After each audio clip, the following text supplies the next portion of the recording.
You got. I can't do it. You still my water. It's your soda.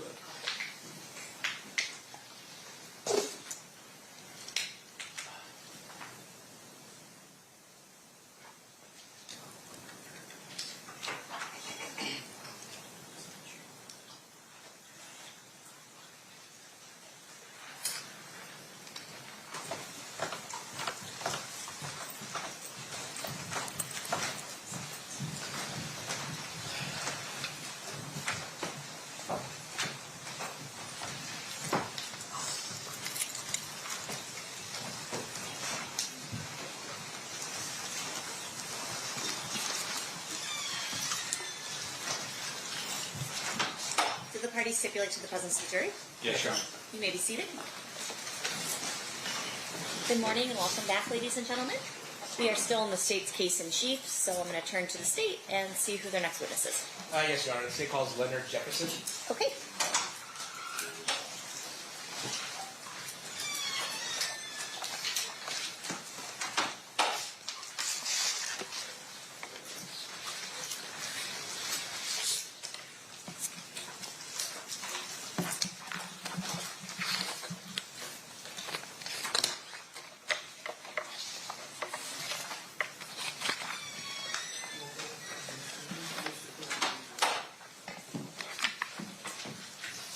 You do solemnly swear the testimony you're about to give in this action shall be the truth, the whole truth, and nothing but the truth, so help you God? Yes, ma'am. You may be seated. May I please have you state and spell your first and last name for the record? Leonard Jefferson, Leonardjefferson. Thank you, Mr. Jefferson. Mr. Paul, whenever you're ready, you may proceed. Thank you, Your Honor. Mr. Jefferson, on the weekend of September 7th, 1996, did you come out to Las Vegas? Yes, sir. And where were you coming from? Los Angeles. And why did you come out to Vegas? I was coming to attend the Mike Tyson Bruce Seldon fight. Where were you staying? The Monte Carlo Hotel. And were you here by yourself or with somebody else? I was here with someone else. Did you go to the MGM Grand?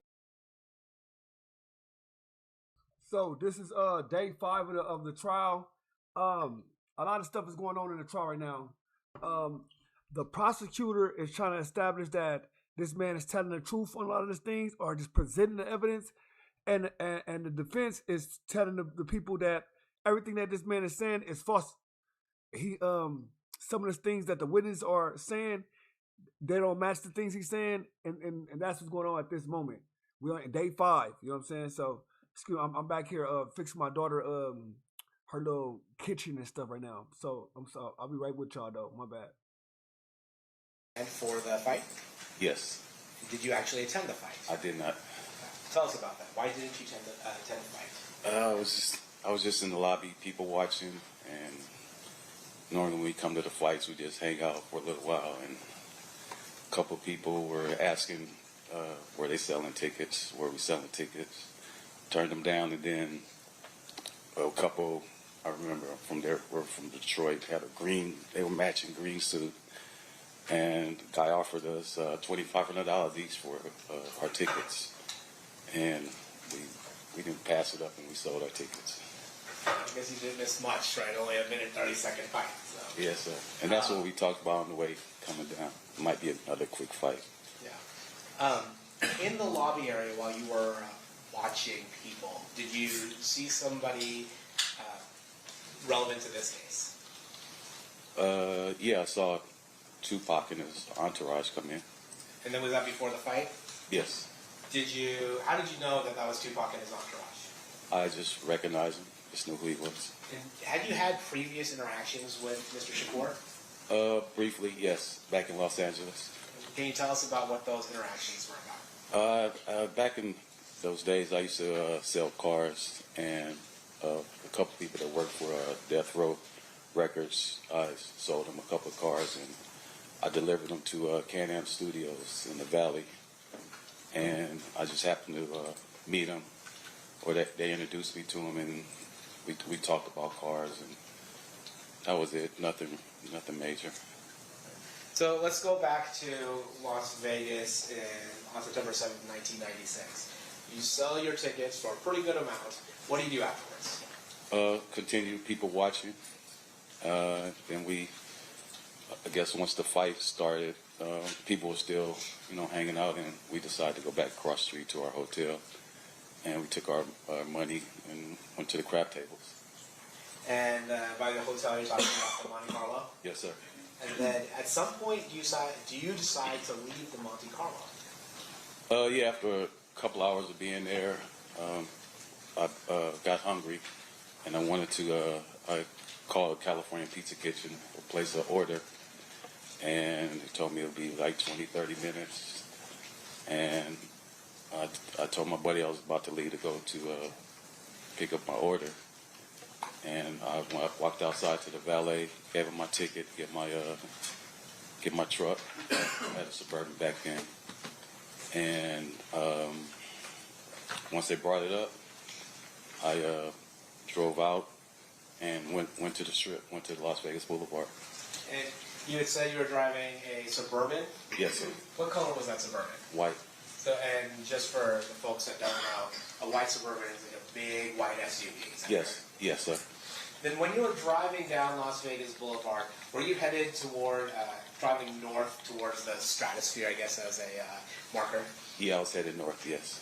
And while you were driving north on Las Vegas Boulevard, did you see anybody that you had met earlier? Yeah, I was stopped at a light, and a car rolled up. Well, really, the wheels really caught my attention, and then I looked up and I saw it was Tupac and Shakur sitting in the car.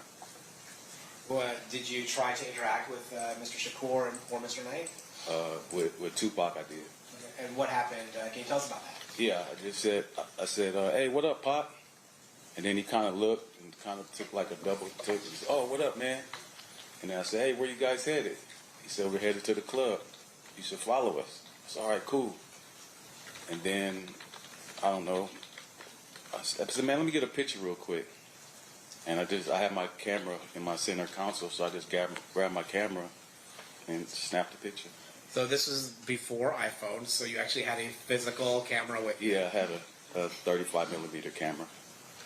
I'm going to show you what's been previously admitted as State's Exhibit Number 3.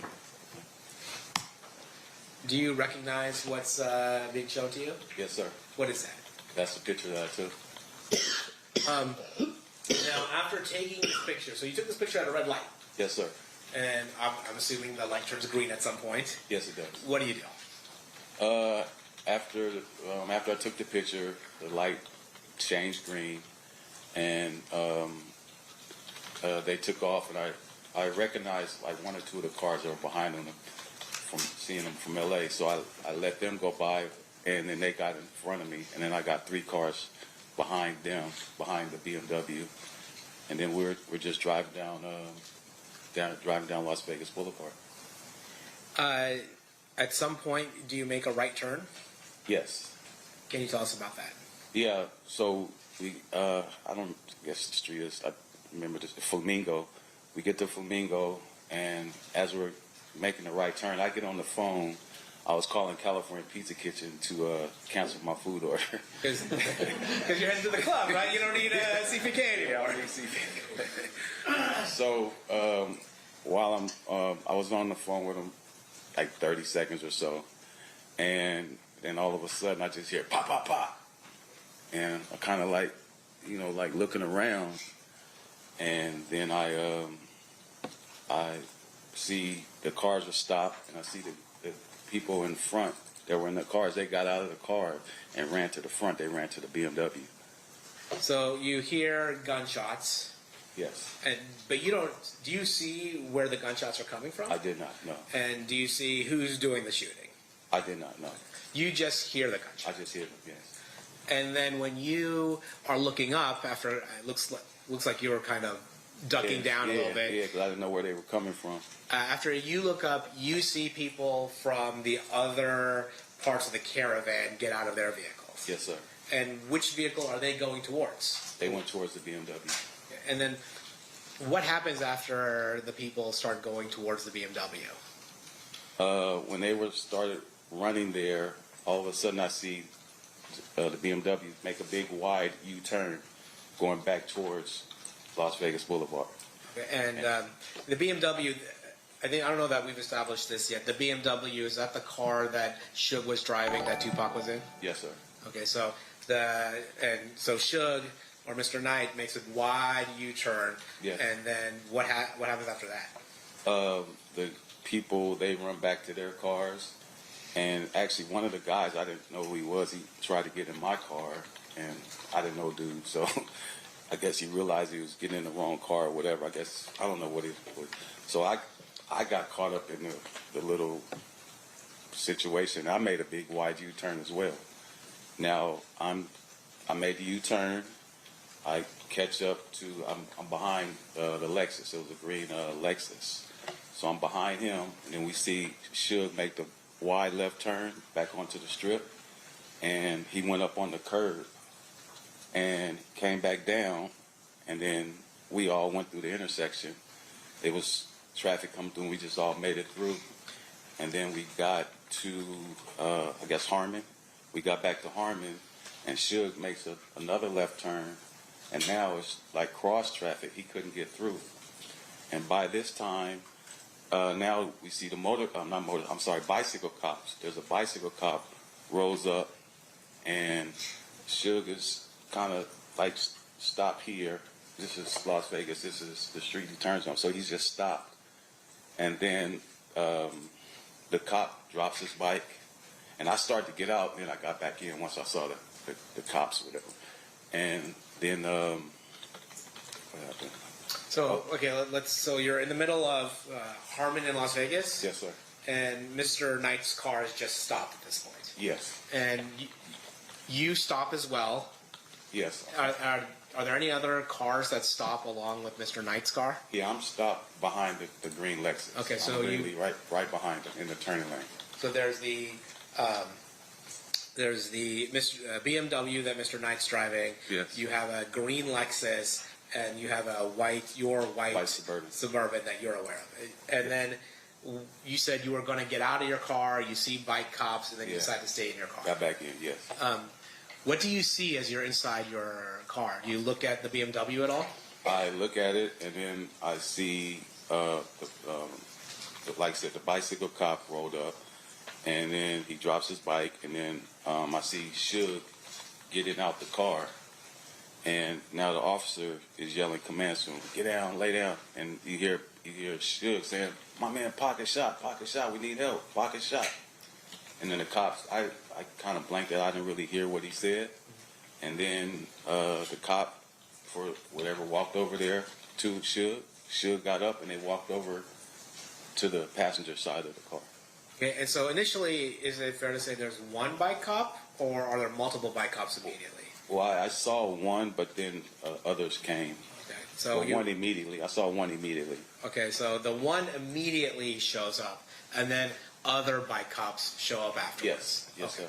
And then the one bike cop, he's the one that's talking to Mr. Knight, and then at some point do they go over to the passenger side and deal with Mr. Shakur? Yes. Can you tell us about that? Well, at that time, when that occurred, a police officer rolled up in a vehicle. He ran up and pulled a gun on me and ordered me out of the car. He opened my door and then threw me down, snatched me out of the car and threw me down on the ground. Now I'm like prone down on the ground. I'm in the direction I'm facing. I could see what's going on with the with the police and shit. Did the officer give you an explanation as to why he was treating you in such a manner? Yeah, I said, hey, what's going on? He said, we have witnesses saying that you were part of their entourage. Okay. And at that point, when you're prone and looking at what's going on at the BMW, what do you do? I see that they were kind of like struggling with the door. They get the door out, open, and then they pull Tupac out of the car. And were you able to observe Mr. Shakur? Not really. I saw the movement, but I didn't see what happened after he got out the car. All right. So what happens after that? The cop is, you know, he sits me up now. He's asked me for my ID, where I'm from, what am I doing here, where am I staying, and he's writing down the information. The other is, like, I don't know if it was his partner or just another cop was searching my Suburban, looking at whatever, you know, whatever they do. Yeah.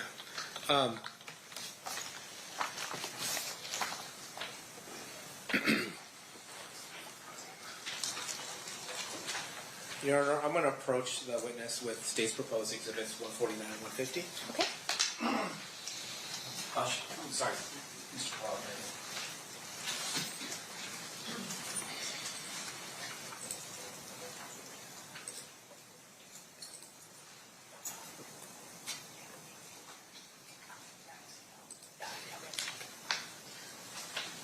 I'm going to show you state's exhibit 150. Do you recognize the people in states 150? I don't know that at the time I didn't know their names. That's me on the sitting here. I had the black pants with the like a tuxedo type vest, Okay. white T-shirt, and I learned this is Edie Mean, and I don't know at the time I didn't know their names. Okay. All right. Have you subsequently met or learned their names since then? I learned their names and I met Edie a couple times just out and about. I'm going to show you what's been marked as state's exhibit 149. Since that night, have you learned who these people's names are? Yes. And does this accurately reflect who their names are? It says their names. I can't say if it's them or not. But yes. Okay. That's I'm going to move states 149, 150 evidence. Any objection?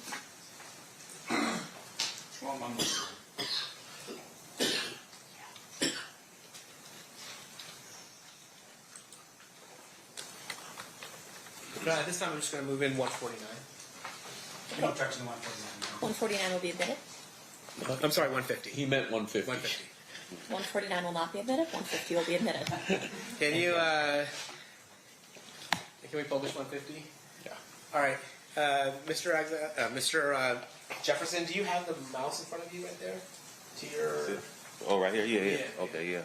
All right. Can you use the mouse and show us if you see yourself in this? Yeah, this is me right here. And then is there, you said there was somebody next to you that you came to know? Yeah, I learned this was Edie Mean. Okay. Approximately when in this night is this photo taken from? I don't know the exact time, but Like in the sequence of events. I don't need a time, but this is after you get pulled out of your vehicle? no. When is this? When When you come back? I come back, yes. Okay. All right, so then we'll get to that. Yes. So, at some point, are you released from the scene, told you can go? Yes. And where do you go? I go back to my hotel. And what do you do at the hotel? I go back to the craft table where my buddy was, and I'm talking to him, telling him what's going on, and I'm sure it's a hell of a story you're telling yeah, me, it right? was, yeah. And then, what does anything happen that draws you back to the scene? Yeah, well, while I was there, I guess I was there maybe 15, 20 minutes or so. And while I'm standing there talking to him, I get a tap on my shoulder. And it's a police officer. It's the same police officer that snatched me out of my car. And he said, "We fucked up. The detectives want you back at the scene. So we need to get you back at the scene." And had you, at the scene, told police officers where you were staying? Yes, I did. Now, when you get back to the scene, how does that happen? Excuse me. The officer said that we see your Suburban still outside. We need your Suburban back on the scene, and we need you as well. He said, "Okay, well, I'll drive it back." He said, "No, my partner will drive your Suburban back, and you'll ride in the car with me." Now, where did you sit in the car riding back? I sat in the front seat. Okay, so you're sitting in the front seat of a police vehicle? Yes, sir. And then another officer is driving your Suburban back? Yes. Okay.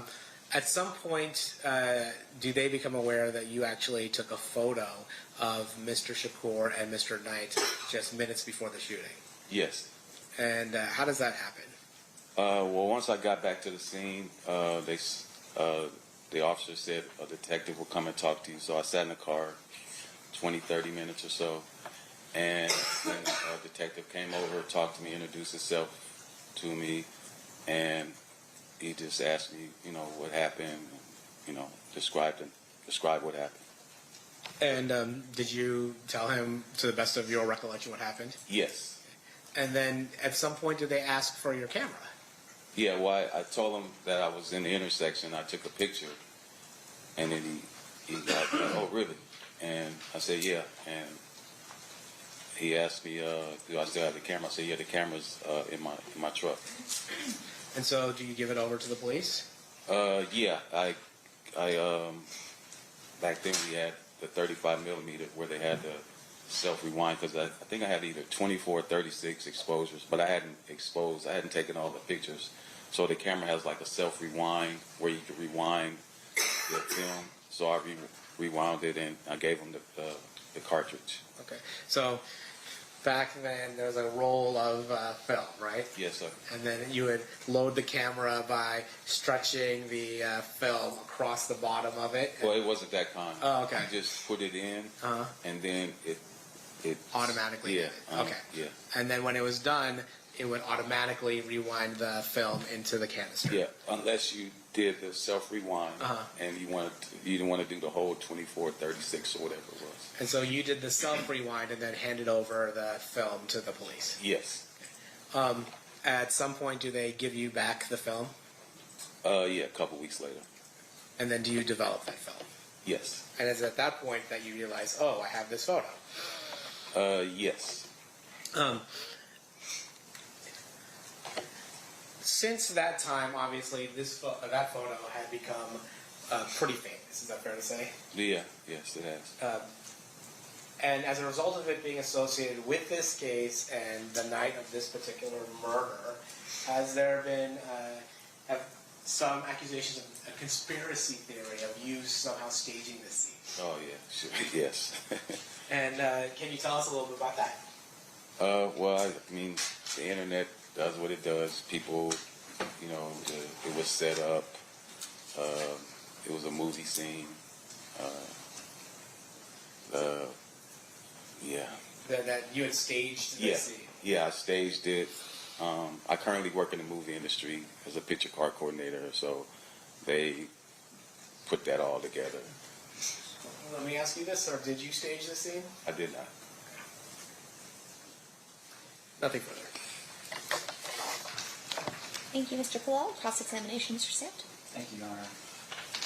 Mr. Jefferson, are you aware that the picture that you took ended up on the cover of a book written by Kathy Scott? Yes. Did you allow for permission for that to happen? Yeah, she licensed it through my agency. I see. And with regard to that picture, I'm assuming at some point that you were able to sell the rights to that picture to people who needed to use that picture in furtherance of whatever project they had. Yeah, the agency that represented it, they did. They licensed it to different. Okay. And then with regards to the night, so your testimony is you're coming out of the Monte Carlo, you're on Las Vegas Boulevard, and you see Suge's BMW on Las Vegas Boulevard. Is that right? I didn't see it when I first got there. Yeah. It pulled up next to me. All right. So if I could just show you State's Exhibit number 1. I have it right here. That one.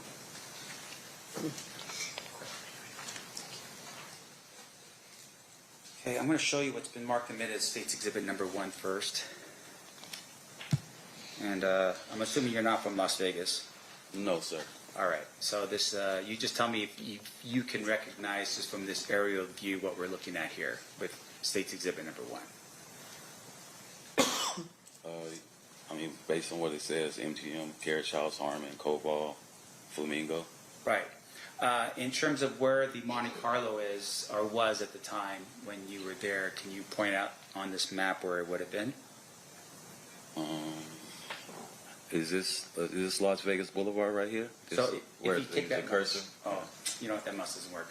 Oh yeah, it's not working right now. If you could do me a favor. Where it says MGM Grand, is that the Las Vegas Boulevard? Yes, but if you could just get up, sir, you could point to the screen above there if you want to me get to up. get up? Yeah. Okay. Absolutely. All right. So, is this Las Vegas Boulevard? Yes, sir. Well, how's Harmon over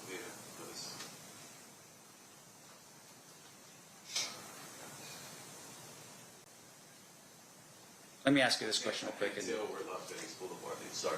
No, that's all right. And once again, I just want you to be familiar with this. If you're not familiar with it, I'll just take it down. Okay. Okay, that's fine. Yeah. No worries. You can back up on the stand. That's fine. And fair to say, of course, we're talking 30 years, and you're not from here, so it would be very difficult for you to remember that kind of stuff, right? Remember what? Details about, on an aerial map where Las Vegas Boulevard is, maybe where Tropicana. I mean, I could, if I had a actual map that showed where the street is, because it said Harmon Right. on one area. If you could put it back up, that would. Sure. You want to jump back down and? No, I could do it from right now. Well, it says Harmon, so Harmon. Oh, okay, I see. So the red dot is Harmon in Las Vegas. Yes, sir. Okay, yes, that's where I took the picture at. Okay. Yes, gotcha. All right, and that's where the cars eventually ended up anyhow on the way back. Yes. Okay. Now we see on State's Exhibit number 1, you have this flamingo and this right here. Yes. Any reason to dispute that that's flamingo? No. Okay. From what it says, flamingo. Sure. Got to follow what the map says, you know what I'm saying? So let me ask you this. So I'm going to scroll in here real quick. You said you see them over off of Harmon, meaning Suge and Tupac over on Harmon and Las Vegas Boulevard. We were on Las Vegas Boulevard. In the beginning. Yes, sir. And that's where you took the picture of Tupac and Suge. Yes, sir. And you're doing it from your Suburban. Yes. And then at some point they're saying, "Hey, come with us to the club." And I'm assuming at that point, you tell me if I'm wrong, you didn't know where 662 was. I did not. All right, so you're just following the procession. Just following. Yes. So at some point, you Suge's in vehicle number one. There's 2 other vehicles behind it, and then you slip in as vehicle number, I guess, 4 in the line or 3 behind Suge. I think it was 3 cars back. Okay, behind Suge's vehicle. Yes, sir. Okay. And then you are driving down at this particular point, and you're going down Las Vegas Boulevard heading north, as you said before. Yes.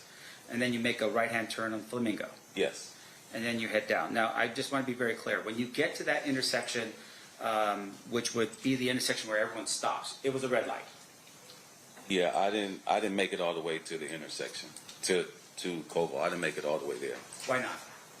Because I was back, and I don't know, like I said, like three cars back. So I didn't make it all the way to the intersection. The intersection. Yes. Okay. When I made the U-turn, I was in the middle of between Koval and Las Vegas. So how did you make your U-turn? You just... I made a big wide U-turn. I was in the second lane.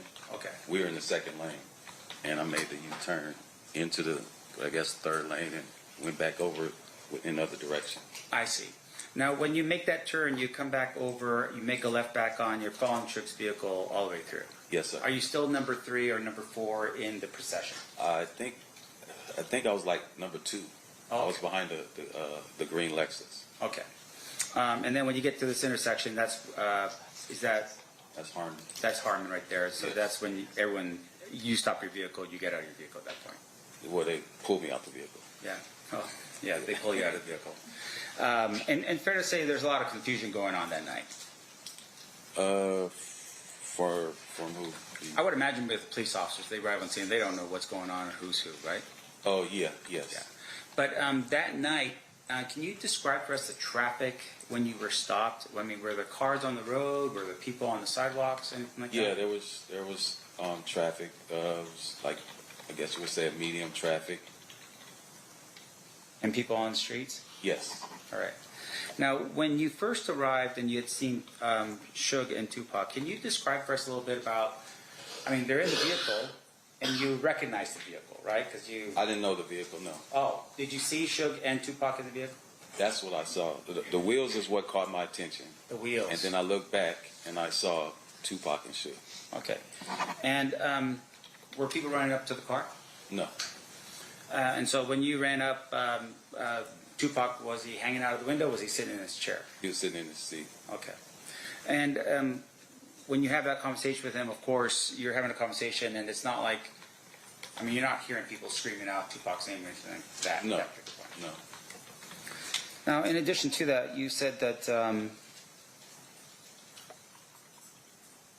that when you were summoned back to the area by the police, they told you to take your vehicle and actually put it back into the area No. that it was before? No. No. They just drive over to the area in your They, suburb. yeah, the officer drove it back. I see. He didn't put it back where it was. Do you know any reason why they would have just driven your vehicle back? They did drive it back. I know, but why did they? You know? Oh, no, I don't know. Okay. I don't know. And when you were there, you had made mention that your film was taken. You had given your film over to Metro, To the detective. and when you got it back, it still was not developed. It was in strips. Ah, I see. So they had developed it. They and was developed it, yes. Gotcha. So what you had was the negative, Yes, sir. and then you printed from the negative. I took it to a photo, a 1 hour photo, and they developed it. Okay. Sir, I have no further questions. Thank you. Anything further, Mr. Paul? Nope. Ladies and gentlemen of the jury, any questions for this witness? Okay, we have one.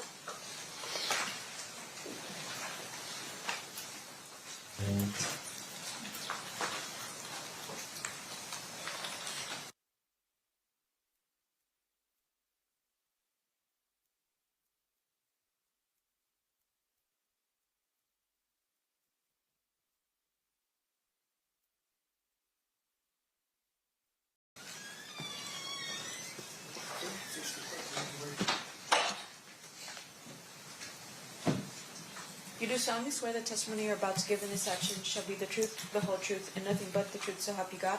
I do. You may be seated. Thank you. You may proceed, Mr. Zucker. Sorry, may I please have you state and spell your first and last name for the record? Do you want me to stand He's up? standing when he does that part. Sorry. Go ahead. Mario Diaz. And may I have you spell it? Oh, Mario. D-I-A-Z. D as in David, I-A-Z. Thank you. Okay. Thank you, Mr. Diaz. Now your turn, Mr. DeJohn. Come on. Thank you. Mr. Diaz, what do you do for a living? I'm a filmmaker. I direct documentaries, and I'm also a showrunner for documentaries and documentary series. What does a showrunner mean? I'm basically the person in charge of all of the creative. I put together essentially the series from a creative standpoint, and I also, make sure that all of the logistics of filming and editing the piece, just everything runs by me, through me. At some point, are you contacted by a company to create a documentary related to Death Row Records and the story of its rise and its ultimate fall? Yes. As I remember, my agent at the time called me and told me that there was an opening for a job directing a 6-part series about Death Row Records for a company called E1. Actually, technically, it was for Creature Films, which is a subsidiary of E1. And so I went and interviewed for it, I think, a couple of times, and I got it. Prior to you becoming involved in, well, you got the job, so prior to you getting the job, had E1 contracted with anyone to assist in that documentary? Yes. Before I came on, there were 2 consultants that were hired. Greg Kading, who's a former LAPD detective, and Mike Dorsey, who is also a documentarian, who has been following this case for a while. The defendant was also on board, I was told, and so was Suge Knight. They had agreed to participate. Had agreed to participate, and you kind of motioned in this direction. Do you know the defendant, Dwayne Davis? Yes. And you recognize him here in court? Yes. Can you, I didn't make you go through all this. Is it this gentleman right here? Yes. Does the record reflect the identification of the defendant, Judge? Yes. Well, let me ask you this.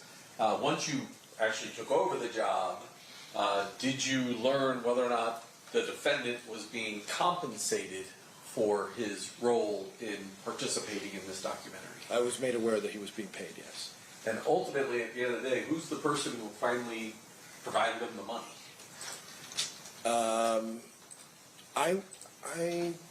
I was not in charge of the money per se. Somebody else was cutting checks. There was some, there's usually a protocol for that, and so I don't remember exactly who it was. I know that I at one point actually handed him a check.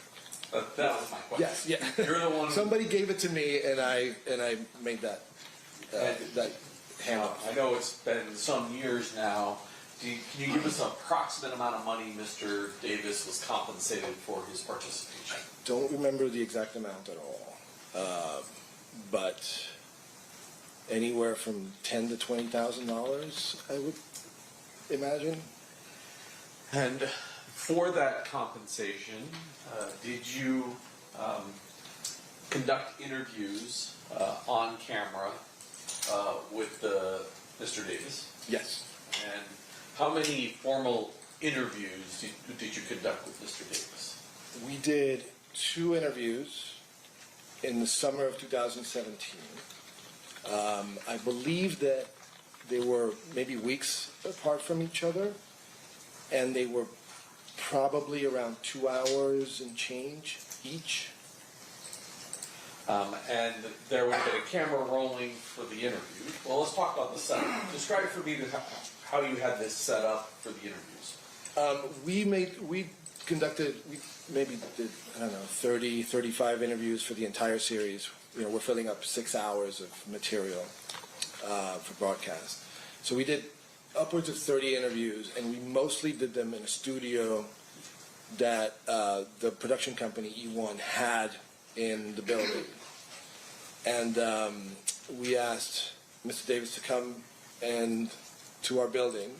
We set up 2 cameras, and he basically sat across from me, and I, asked questions. Did you have anybody to, did you have a subject matter expert as well that you were able to communicate with during the interview?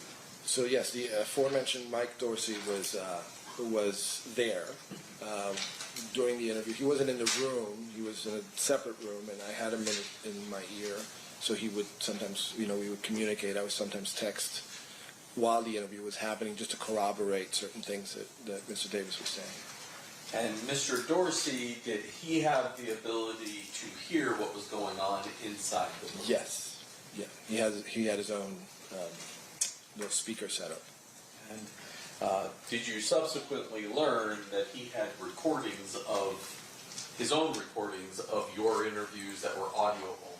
Yes.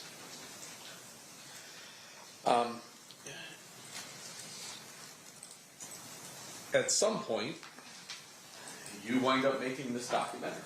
Is that fair? Yeah. Now, to promote this documentary, let me ask you this. Do you know what a sizzle reel is? Correct. Yes. What is a sizzle reel? Well, a sizzle reel is traditionally used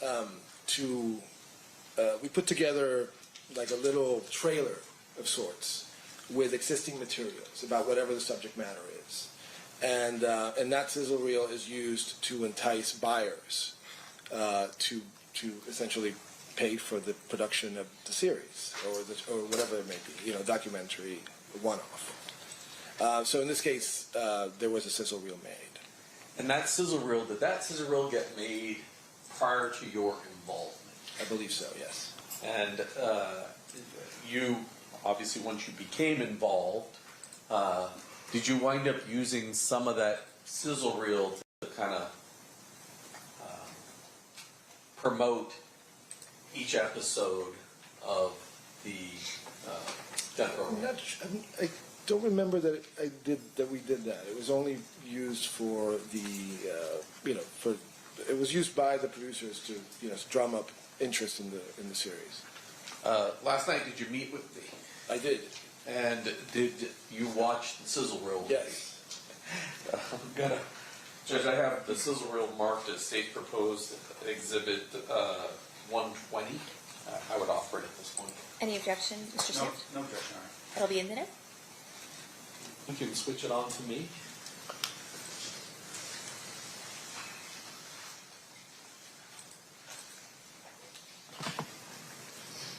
Only one in Keefe D days, I was a confident, kingpin drug dealer.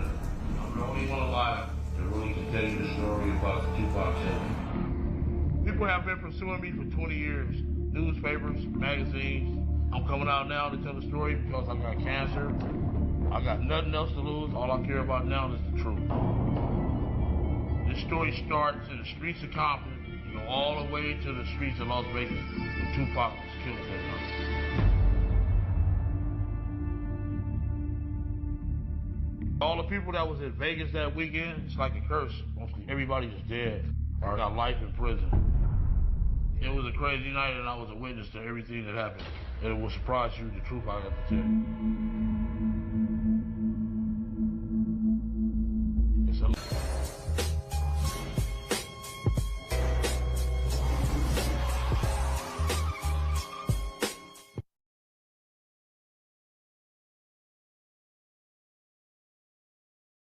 episodes of Death Row Chronicles did you,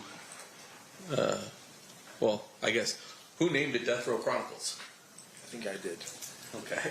So the documentary you wound up creating was Death Row Chronicles. Yes. And did it air on a station? Yeah, it was on BET. And BET is a network. Yes. Black Entertainment Television.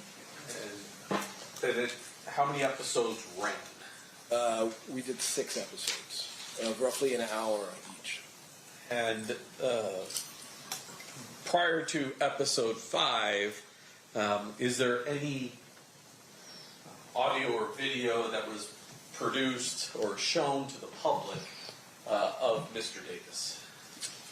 I think he's in it very briefly in a little promo that we show at the very beginning of the series, perhaps. I don't remember exactly. And he was also there to talk a little bit about Suge. They grew up together. Do you, when you get to episode 5, is that the point where you're about to tell, I guess episode 6, is that when you tell the story of? Right, so the series really looks at the entirety of Death Row Records' history, you know, from the very beginning with Suge Knight. We introduced, you know, different characters, Dr. Dre, Snoop Dogg, etc. And then when we get to episode 5, we really delve into, well, a little bit in episode 5, but mostly in episode 6, we really delve into the investigation. We wanted to update the public as to where the investigation had been up to that point. And within those episode 5 and episode 6, is Mr. Davis seeing or some of his interviews with you released to the public? Yes.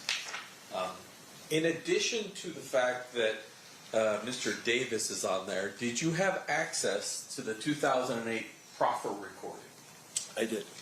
And so when you produced episode, in particular 6, are there times when Mr. Davis is on the screen and other times when you're using the proffer to tell the story? Yes. Yeah, we alternated between the interview that I conducted with him and the audio from the proffer that he did in 2008. Judge, I have marked as State's Proposed Exhibit number 123 just the clips that involve Mr. Davis, either face or voice, from episodes 5 and episode 6. Okay. I'd offer those at this time. Any objection? Maybe a question. You may.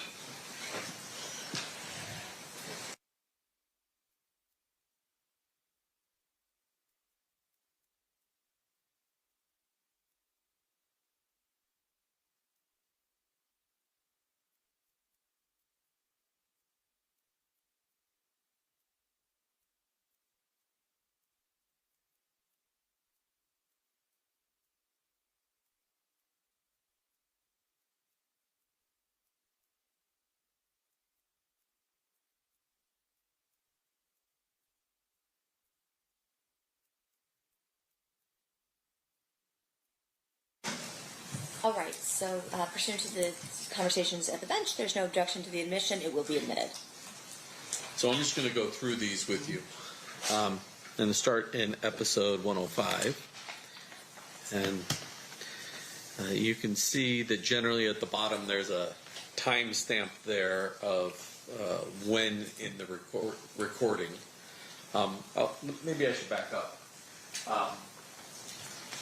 This was released when? To 2018. Yes. And shortly thereafter, are you contacted by the Las Vegas Metropolitan Police Department asking for the raw footage? Yes. At that point, were you able to provide the raw footage? No.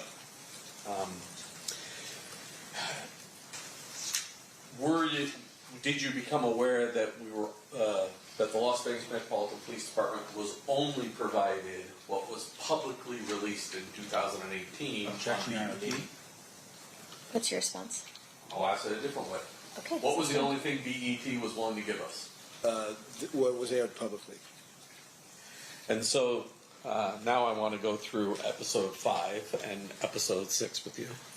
So the first one. Did you hear someone say words to the effect of, "Hey man, let's get out of here"? No. I seen him pulling people off of me. That's all I seen. Orlando testified on Chip's behalf. Why'd he do that? He paid it off. Paid us off. He gave up $60,000 to say that he didn't do nothing. But it didn't work because the next day the judge said, "I can see him kick you in the head right fucking now."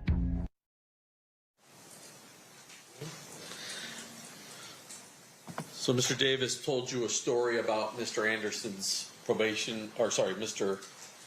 Anderson at Suge Knight's probation violation hearing. Yes. And then the next clip. Why are you now telling me what you're telling me? Because I wanted to get the truth out. Now in that clip, he's not in a studio. Where are you guys? Here in Las Vegas. And that is, well, why were you here in Las Vegas? We thought it would be interesting to film him where the shooting occurred so that he could walk us through it at the actual site. Now I'm going to go to episode 6.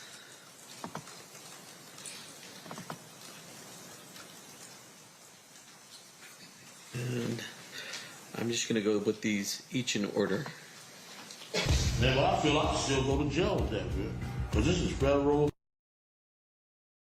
So in this video, you can see Mr. Davis walking, but is that him actually speaking to you, or is that cut in from the 2008 proffer?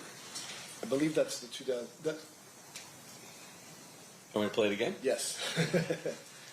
I probably can tell that. That's from the interview with me.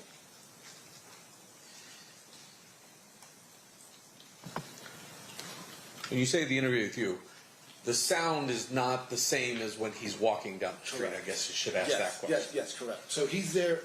It's like a little preview, but you're going to get later, essentially. So we keep it's just his feet to create a sense of mystery.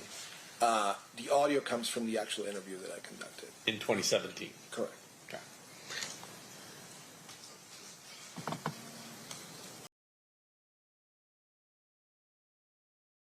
That's clearly in the studio, both with the two different backgrounds. Yep. Is it the same studio? Yeah. Is it the same interview? Yeah.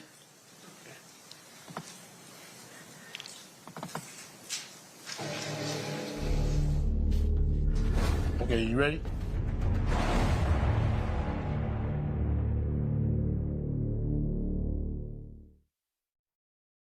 I can tell you why we did that technically, but it'll bore you. The two different backgrounds? Yeah. The very next one. Okay, you ready? I am. Okay. Well, they've been sweating me for the last 20-some years, ever since that day that shit happened. Every other month, they was up there saying, this is a rapper killer, you know what I'm saying? I just been targeted. Just been on my ass ever since. Don't nobody trust me. Why don't they trust you? Because they think you snitched? Yeah. Obviously, that's all studio. Yes, correct.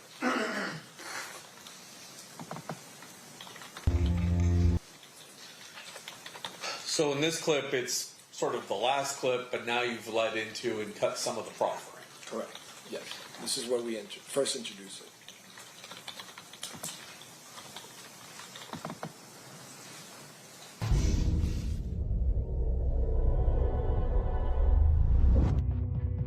right, I'm ready. Okay. Today's report is specifically on Tupac Las Vegas incident. All right. Man, well, I feel I can still go to jail with that, girl. Because this is federal. What is said right here cannot be used against you. And so I'm getting the sense here that before commercial, you kind of lead off, and with commercial, you remind people what they just saw. Yes. Next one. Don't bullshit me, and I won't bullshit y'all. You know what I'm saying? That one's completely the Don't problem. bullshit me, and I won't bullshit y'all. Yeah, you know what I'm saying? That's the proffer. We tried to identify it up top so that people would know the difference.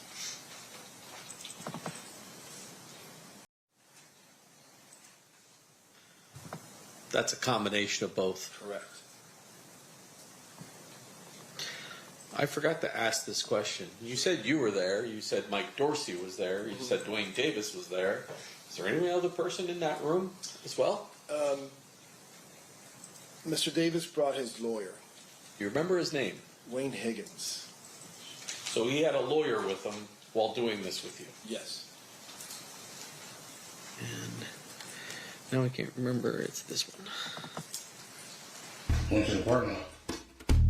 Me and Zip was together. Zip, Eric Martin.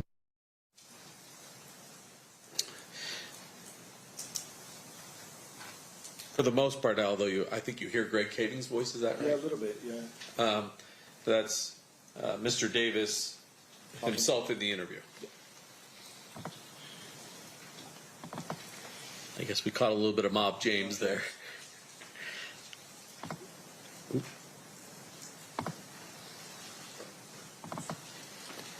Tupac and Shook, they didn't ever show up. So we left. That's in studio. Yes. Also in studio.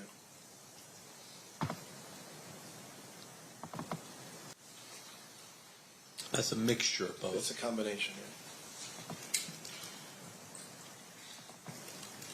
Yeah. I mean, studio interview. Yeah, Dre was like, no. And Lane's like, dude. Obviously the proffer. Yes. I think we only get a few more left down here. Went in the back, it's a hotel called the Carriage House. Got up out of the car. I think that's the studio interview. Yeah, you have some graphics going on, but that's him in the studio speaking to you. Correct. That's the proffer. And then the last. So that's a combination of the material we shot here in Vegas with the studio interview. Sometime after the indictment in this particular case, is there a position change by the people who control the raw footage and intellectual property to what Mr. Davis said? Yes, both the production company and the network, I think, agreed to provide it. And were you at all involved in the reasons why they decided to provide it? I think I lobbied a little bit, but Mike Dorsey lobbied a lot stronger to get it released. Was there any particular position that Mr. Davis was taken that caused you, Mike Dorsey, as well as the company to change their minds? Yeah, I mean, in general, we heard that he said that this was just for show, that he was getting paid, this was Hollywood, this was all just, show business. The term scripted came up as well. Was your show scripted at all? No, and I pride myself in making sure that my work meets the strictest journalistic standards. I did not coach him in any way. We had meetings where I generally, very brief meetings when he was in the office, where I generally told him sort of where I was going with my questioning, but there was no coaching, no coercion, nothing of the sort. It was nothing was predetermined. I never provided questions ahead of time either. And once you became involved, obviously there are other people you guys wind up interviewing that aren't Shug or Mr. Davis or Mr. Keating or Mr. Dorsey. Sure. And any of those people, were they compensated for their participation? They were not. So once you came on board, everybody else was uncompensated. Correct. Did there come a point in time where you were able to provide a transcript of the actual tapes that were the video tapes of your interviews of Mr. Davis? Yes. I was contacted by Detective Mon, and is that his last name? Mon? Yes. Suddenly had a... we talked for a bit, and he took a statement, and I then provided the transcripts to him of both of the sit-down interviews.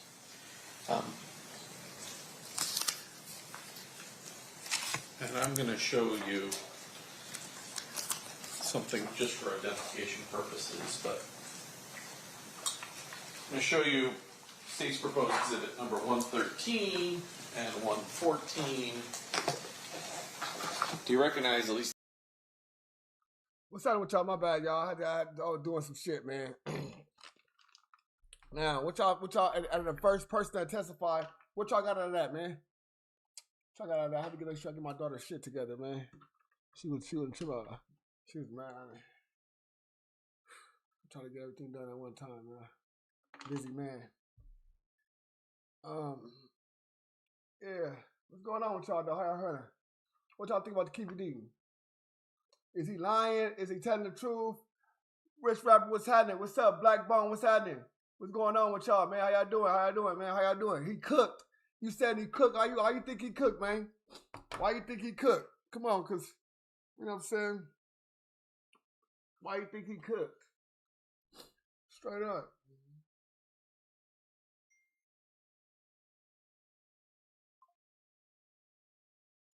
But I don't care about that.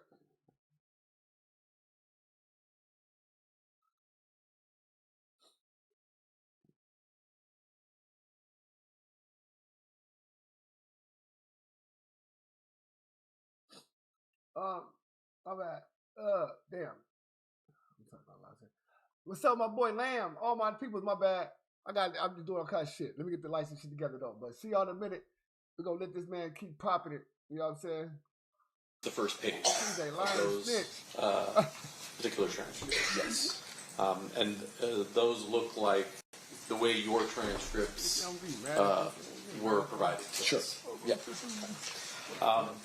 During the course of this, were you able ever to get, or was E1 Entertainment ever able to get us the tapes themselves, the raw footage? They did not, and I wasn't really privy to that process, but I think that they could not find them.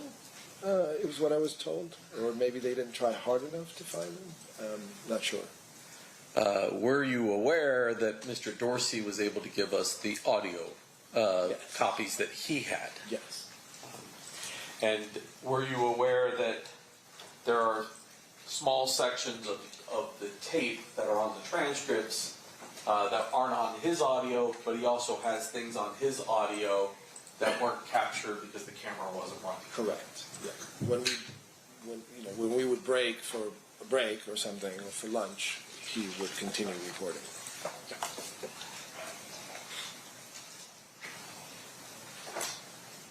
I passed the witness, Judge. Okay, cross-examination, Mr. Sant. Thank you, Your Honor.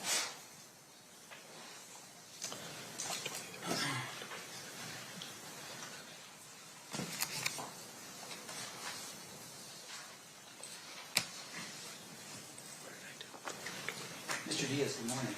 Good morning. Have you ever testified in a criminal case before? First time. Congratulations.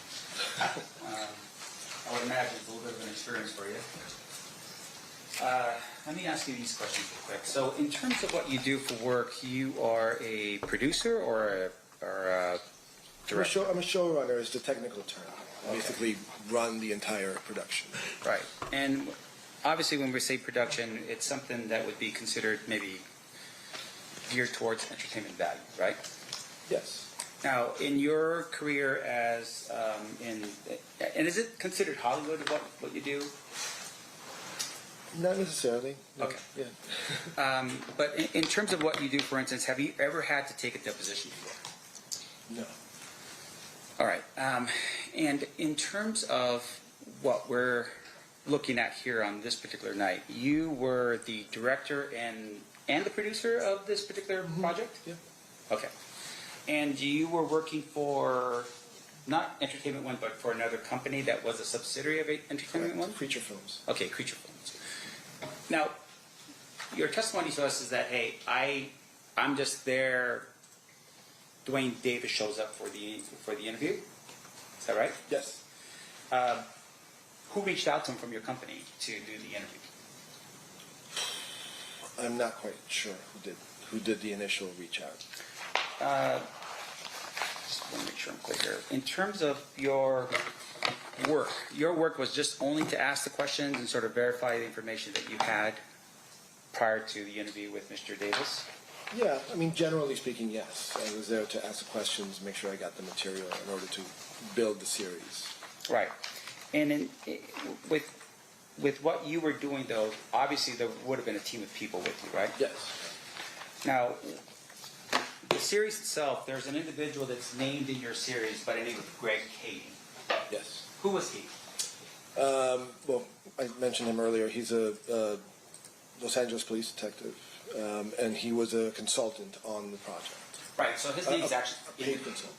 I'm sorry? A paid consultant. Right, so his name was one of the credits that was in when you do your credit Yeah, part. yeah, the end, yes, sir. Now, in addition to that, you had mentioned a man by the name of Mike Dorsey. Correct. And Mike Dorsey was also somebody who was what exactly? A consultant. He was a consultant. Yes. And as far as you know, the two of them, Mike Dorsey and Greg Kading, helped to write a book. Yes. And what was the name of the book? Murder Rap. All right. Did you read that book? I did. Great.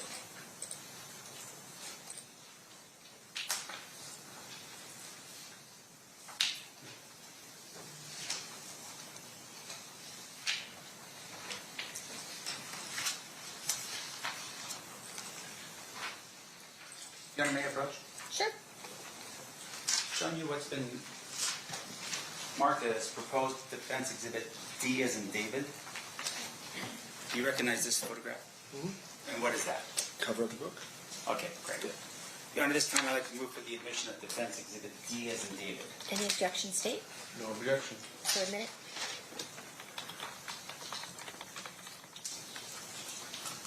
May you publish for the jury? You may.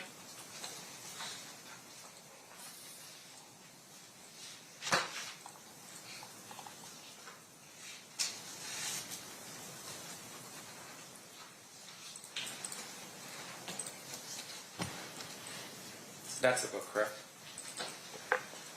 Or at least the cover of the book. The cover, yeah. Right. And I appreciate you being specific about this. Now, fair to say though, that the book was really sort of the core of what you were doing in terms of the information you'd received, right? So we had both Kading and Dorsey as consultants, but I also interviewed other authors who also wrote books, and I read those books as well. So Great. It wasn't, in other words, this was not my only source. Okay. And so can you tell us who your other sources were that you read to help you with your I document? think there's a book, it was the first one I read called Original Gangsters, which was written by Ben Westhoff, I believe. And then there was another book, and I'm not going to remember the title, by a woman called Cassie. Yeah, I don't remember exactly. Okay. A very seminal book about.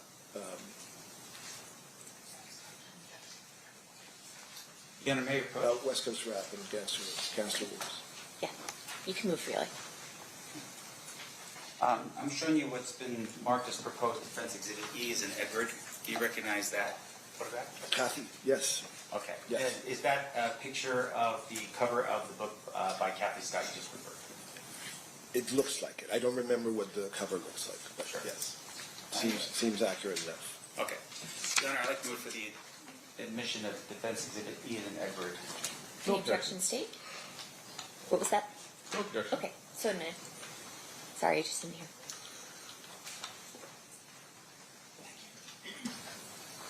Publishing for the jury. Is that the picture, or is that the book? What other books did you review prior to your documentary? Those are the only three I remember. Okay. Now, fair to say, of course, you're in the business of drawing people to your work, right? You want people to purchase your work, view your work. Is that right? Sure. Yeah. Okay. Now, in terms I'm of... not in the. I'm sorry. Can I amend that? Sure. I'm not in the business of drawing people to my work. I'm in the business of creating compelling television or television programming or films. Okay, so your... It's a different standard. Can you explain to me what the difference in standards are? I don't do. Okay, so the best distinction I can draw is like I don't necessarily do reality television, where it's just it's somewhat manufactured. It's bombastic. It's anything goes. I make documentaries which are traditionally based in journalism. I'm out there trying to get to the truth of something. So, and that truth, I believe, is compelling enough to draw an audience. So, in terms of the direction that you have in with the project, in this particular case, there was a direction, right? The direction was we're here to document the rise and fall of the death row record label, right? Absolutely. And in terms of how Mr. Davis would fit into the idea behind it, is that it's with the death of Tupac Shakur and the shooting of Marion Shignan. Yes. Okay. Now, in terms of what you were doing, though, fair to say that you had a direction. This is where you wanted to go with the project, right? It's an important element of the story, but right. It's not my final destination. My final destination is revealing the entire story of Death Row Records, which includes this unfortunate chapter. Sure. And you want to be accurate about what you're presenting in your presentation. Yeah, to the best of my ability. Right. And so in this case, you turn to Greg Kading and this other person, I'm sorry, what was his name again? Mike Dorsey. Mike Dorsey, for their verification of what was accurate and what was not, right? Yes. Now, do you recall a person by the name of Tara Long? Yes. Who's Tara? Tara was the head of E1 at the time. Okay. And she was involved with the project on some level, right? Yeah, I mean, now that you mention it, I think that she was maybe pivotal in bringing Keefe in. And I'm not sure how Greg and Dorsey came, but maybe through her, maybe through Creature. But again, they were there before it came on. Sure. And in terms of Tara's participation, can you tell the jury what contract was set up between Dwayne Davis and the company? I cannot. I don't know what the details of the contract are. So you never saw the contract? No. And you don't know, you can't tell this jury, for instance, how much money was promised to Mr. Davis as a result? No, I can only guess because I handed him a check at one point, or various checks at some point, and I don't, I think I remember the installments were like in the 5,000s or something. But Right. I'm just not sure. And so, and you had represented to the jury before on the state's direct that you believe there was one check, but now you're thinking, okay, it may have been installments of checks, multiple checks, right? It could be, yes. And the person that would have the most information about something like this would be Tara Long, right? Yes. Okay. Now, in addition to that, the terms of the agreement was that he was going to come in, give his interview, and then leave, right? I'm not sure what was agreed upon. Now, you did how many interviews with him? 2. Why? 2 and the one in Vegas. Right, but the 2 that were in studio, why did you do 2? As I recall, he came in to do 1, and he was not dressed for the interview appropriately. I think he came in shorts and a T-shirt or something like that. And I thought that he was going to back out, so I asked him to sit down so that we can go through some of the questions. And so we did. And then he ultimately decided to leave, and then chose to come back in a suit and tie. And that's actually the interview that you see the most. I see. So what he came back in is what was basically requested of him to do, is to dress a little bit better than what he dressed that day? Yeah, although I think that was his idea to dress better. Now, in terms of the first interview, do you have a recording of that? I don't have a recording. I have a transcript. Okay. Is that the transcript that was referred to earlier? Is that a yes? Yes, sorry. Now, that's all right. And now, in terms of your recollection, is the next day you come back and you have the interview with Mr. Davis, the one that we're seeing snippets of right now?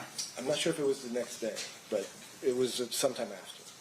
Now, in your presentation, obviously, there is a lot of, I don't know what you would call it in Hollywood, like tones, ominous tones, as, you know, Mr. Davis is walking down the street.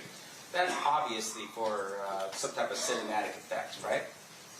Yeah, we're underscoring the drama of it. Right, and it's just to sort of build up an interest in whatever that scene is. Right.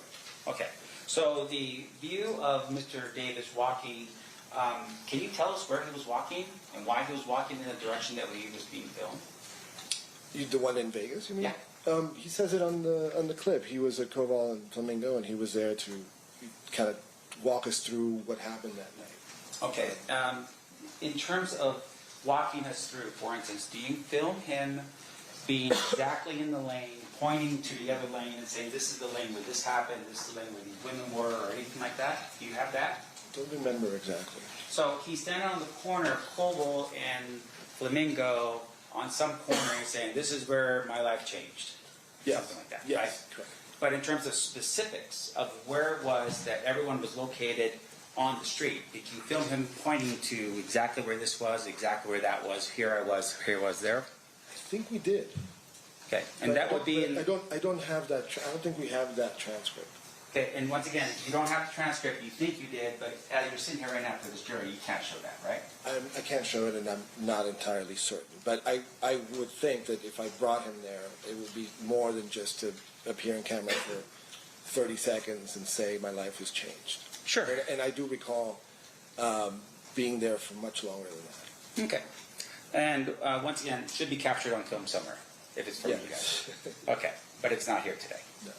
Now, in addition to that, your testimony is that you had, there were parts of the video that shows like, I guess there was like a proffer version. You said there was a proffer and there was a guy with a beard. Is that in the proffer?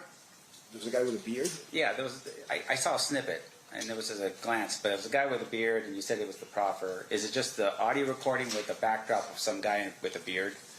So what we did was we had the proffer audio.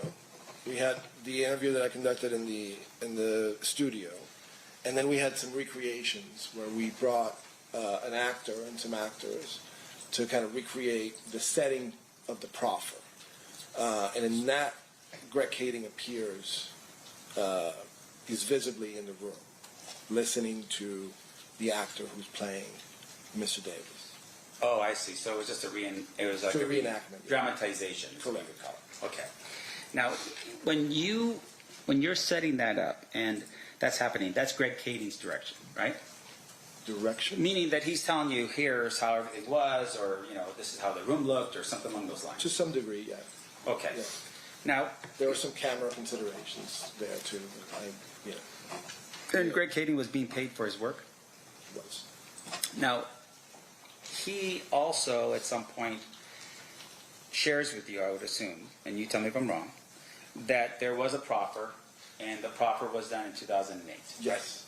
Now, your project was when again? I'm sorry. Say that again? When was your project? When was 2017 is when we filmed. 2018 is when it aired. Okay. And you're hearing this from Greg Kading, and you understood, I was imagining, based upon the proffer, that there was an agreement that, hey, he's going to give information, and on that information he was not going to be prosecuted, right? Yes. Was there some condition that would, if there was a violation of that condition, would then cause the proffer to be made public? Objection 1 calls for stipulation. 2, legal conclusion. The court's already ruled on the admissibility of the proffer. What's your response? It's, well, let me rephrase the question, Judge. Okay, so I'll sustain the objection and you'll rephrase. Let me ask you this. So, in terms of your interview, is that a yes? No. I'm listening. I know, but once again, when you say I just have to make sure it's clear for the record. I'm just listening to the question, so it's not a yes. Okay. In terms of your recollection, was there a reason why, in your recollection, Mr. Davis could give his information to you? Why he could? Objection calls for a legal conclusion. There's no legal conclusion. Why he could? Are you just asking if you told him, or? Yes. Okay, if you want to rephrase a little bit. Did Mr. Davis, did you ever find out as to why Mr. Davis gave this interview to you in 2017? Objection speculation. Sustained. Did you at any point during the time period ever know if Mr. Davis had violated the terms of his property? Objection. New approach.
So when you set up, or at least was the director or the producer of the project, at that particular point, all you know is that Mr. Davis is in front of you to give an interview.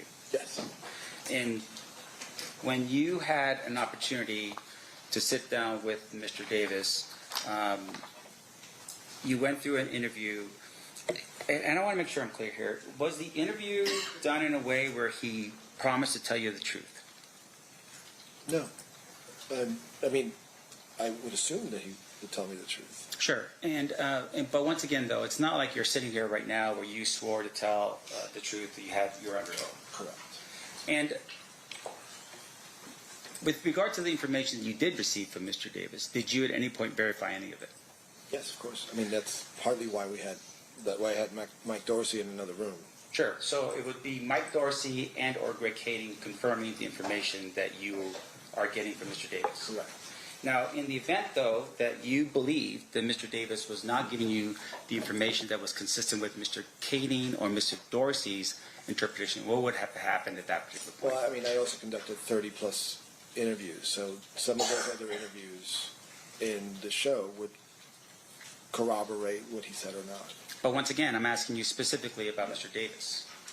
No, I'm saying, I'm talking about Mr. Davis's interview. Sure. He provided some details in that interview that I, not only did I corroborate those with Mr. Dorsey or Kading, but, I interviewed people like Mob James, I interviewed other people who, could corroborate certain aspects of his story as well. Okay, so Mob James, you relied on his credibility, what you learned from him in order to determine that guy's credibility? No, I'm just saying there's just a big picture. I can't specifically say, this little aspect of it was corroborated by Mob James. I'm just bringing him up as an example. Sure. There are many other people that I interviewed as well. And once again, I want to make sure, including the two authors of the books that I cited earlier. right, and that would have been Kathy Scott, yeah, and then also Ben Westhoff, I think his name is. Okay. And what you're telling us is that their books corroborated what parts, what details of his representations? It's too general a question to answer right now from memory. Well, is there any other way for you to remember it? I mean, did you write anything down in preparation for your testimony here today? No, but I did prepare for the interview based on what I had read.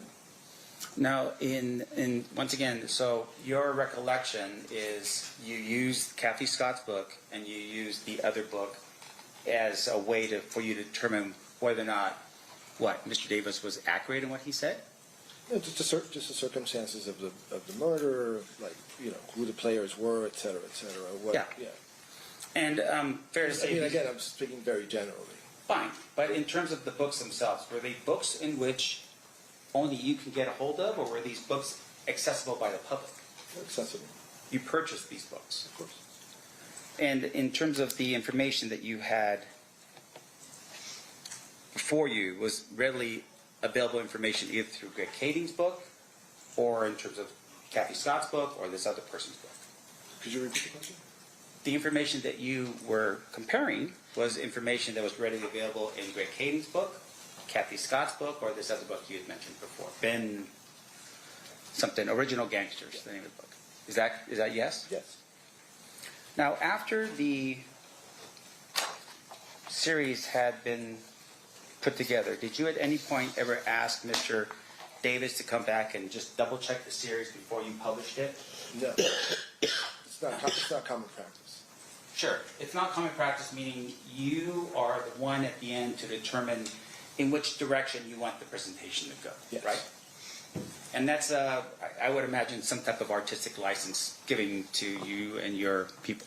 Sure, yeah. The subject of the interview agrees to the interview with those conditions generally. Right. And there's a release form that that person signs.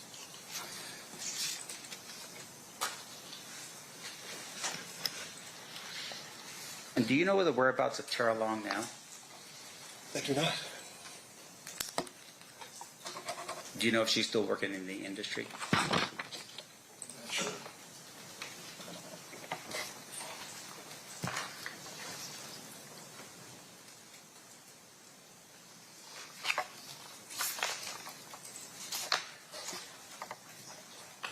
One moment, please, Your Honor. Of course.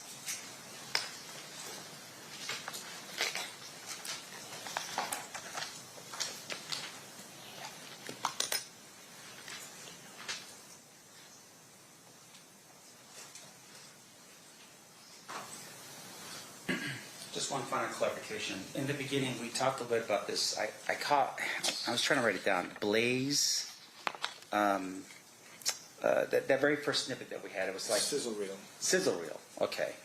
Did you conduct? Was that your sizzle reel? No. I mean, it was for the same project, but it preceded me.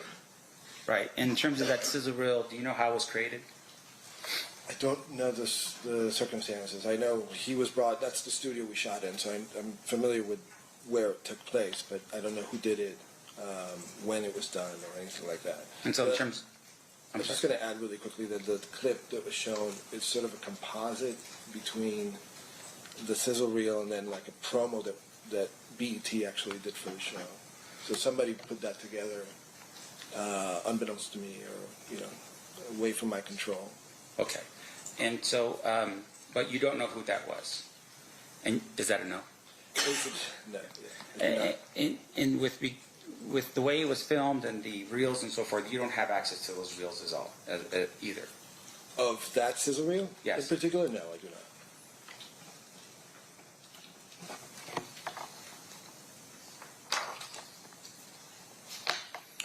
And I'm sorry, I don't know if I had asked you this question. I just want to make sure I did or not.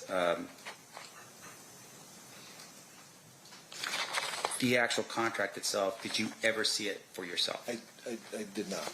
And is it something that you would have signed as the producer or what do they call that? Producer or showrunner? Yes. Is that something that I would have done? Yes. In some cases, I have. But in this case, you did not. No.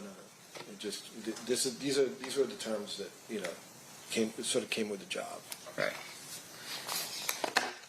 Was there any residuals here given to Mr. Davis as a result of his interview?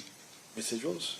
Meaning that did he get any type of like percentages if the Now that I know documentary? of, and that's unlikely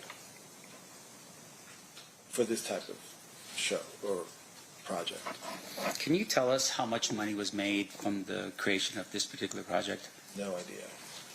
I'm just a conduit. I make the show, I get paid for my part, and then it gets delivered, and then whatever happens with it, just let it go. Do you get a percentage of whatever is made in the future on the project? Not. Very rarely I get residuals through my union. I belong to the Directors Guild of America. So sometimes I haven't gotten a check for more than $200 for residuals. So in this project, you were just paid for your work and no further compensation at all? Not in the documentary world. It's not something that happens very frequently. I see. And can you tell us the difference between, like, say, for instance, the documentary on Shark Week versus one that you do?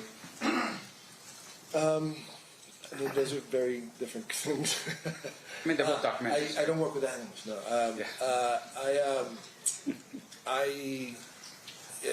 These are the requirements for that sort of thing, underwater filming. There's just it's like apples and oranges. If you want to draw a distinction between reality TV and what I do, I think that can be more helpful with that. Yeah, meaning, so there's reality TV, meaning you're filming a shark doing shark things, versus what you do, which is more interpretive.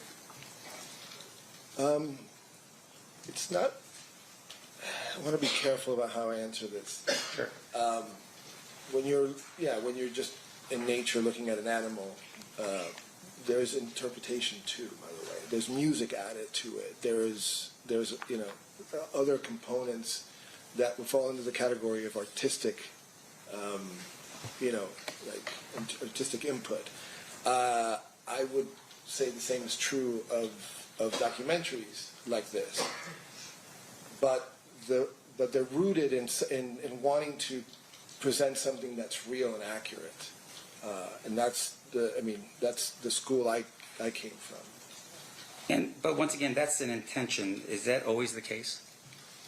Sometimes it isn't. Yeah. It's certainly my intention. Thank you. I have no further questions. Thank you. Any redraft, Mr. Paul or Mr. No, it was you, Mr. Joe. Thank you, Judge. No, thank you. Thank you, Mr. Diaz. Ladies and gentlemen, hang on one second. Ladies and gentlemen of the jury, any questions for this witness? Okay, we have a couple.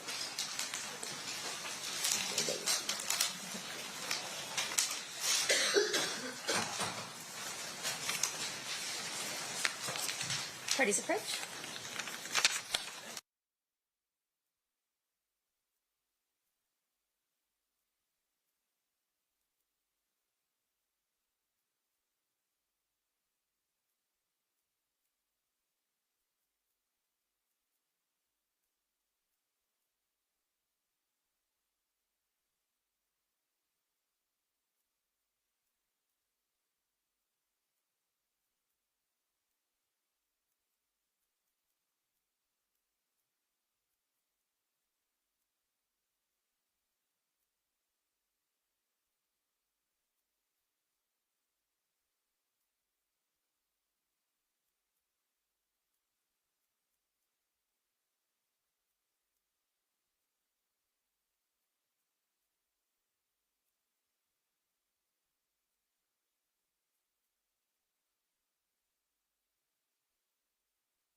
questions from our jurors, if you can answer them. Did you hand him the 10 to 20K check before the interviews for the series? No.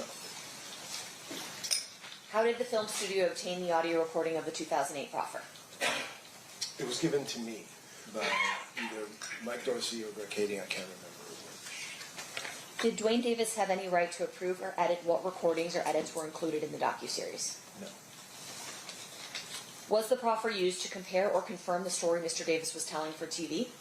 Yes. How was the decision made to use the proffer for TV? In my case, I just wanted to present as complete a picture as possible, so I used elements that perhaps were missing from the interview that I conducted from the proffer. So I just, it's just little bits that perhaps were not quite clear in what I did, or vice versa. And so the decision was yours, I think is what The you're saying. decision was mine, yes. Okay. Correct. State follow-up questions? Defense? So I just want to make sure, sir, with your last answer, when you felt like something was completely covered, you used the proffer to help you with that presentation? When I felt that something was not completely covered, yes. Okay. I used the proffer. So not necessarily his own words in the interview, but rather something that was in the proper recording. It's the same thing. It's his own words. I understand, but I'm just saying that the timeline here, you're talking about the interview that occurs in 2017 versus the proffer that was given in 2008. Correct. Okay. Yeah. No further questions. Okay, thank you so much, Mr. Diaz, for being with us. Have a good day. Thank you. You're excused.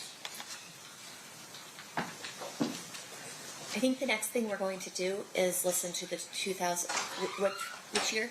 2009. The 2009 interview. Does anyone need to take a restroom break before we do that from the jury? We do. Okay. So at this time we will take a restroom break. We'll do 15 minutes. During this recess, you are admonished not to talk or converse amongst yourselves or with anyone else on any subject connected to the trial, or read, watch, or listen to any report or commentary on the trial of any person connected with this case by any medium of information, including without limitation, newspaper, television, internet, and radio, or form or express any opinion on any subject connected with the trial until the case is submitted to you. Thanks for waiting for that. The Nevada Supreme Court says I have to do it. So we'll see you guys back here now at 11:05. Please rise for the jury.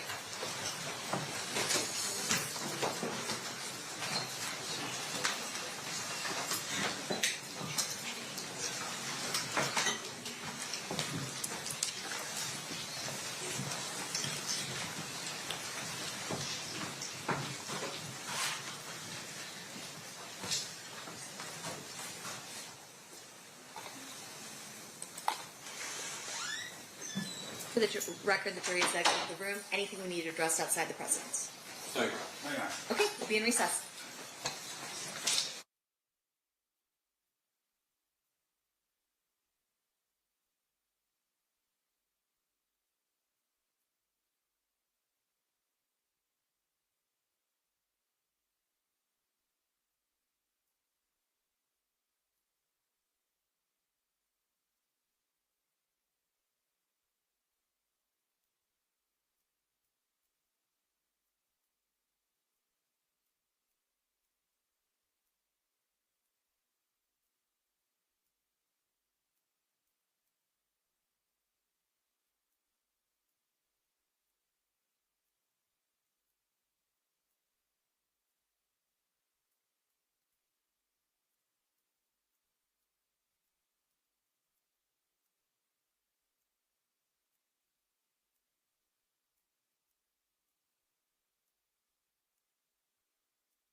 Back on record in State versus Davis, C377407. Anything we need to address outside the presence meeting? No, Your Honor. Okay, let's bring the jury in. As long as they're done with their restroom break.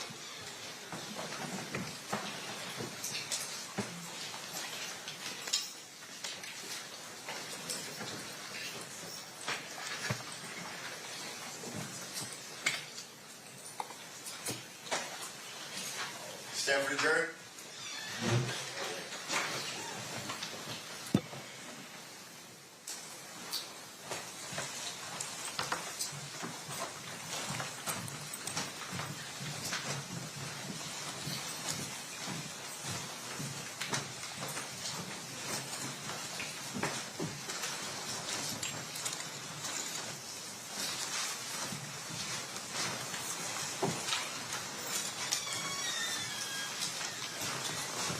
The parties stipulate to the presence of the jury. Yes, Your Honor. Yes, Your Honor. You may be seated.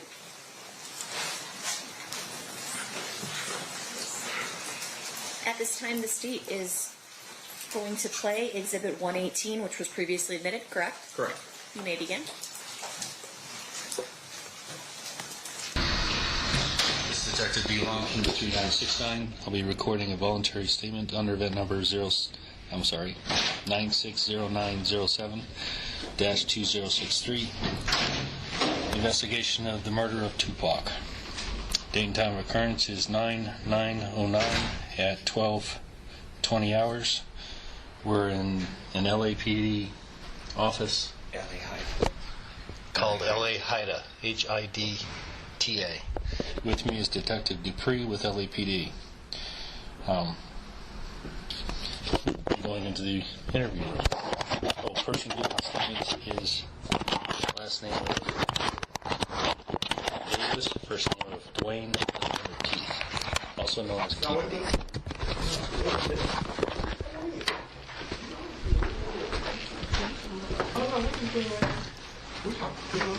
Oh, how you doing? Good, how are you? This is Detective Long, Las Vegas Metro PD. This is Dwayne Davis. And this is Attorney Dwayne Higgins. Nice to meet you. Just one? Yeah, just me. Oh, shoot. Just got one. We all right.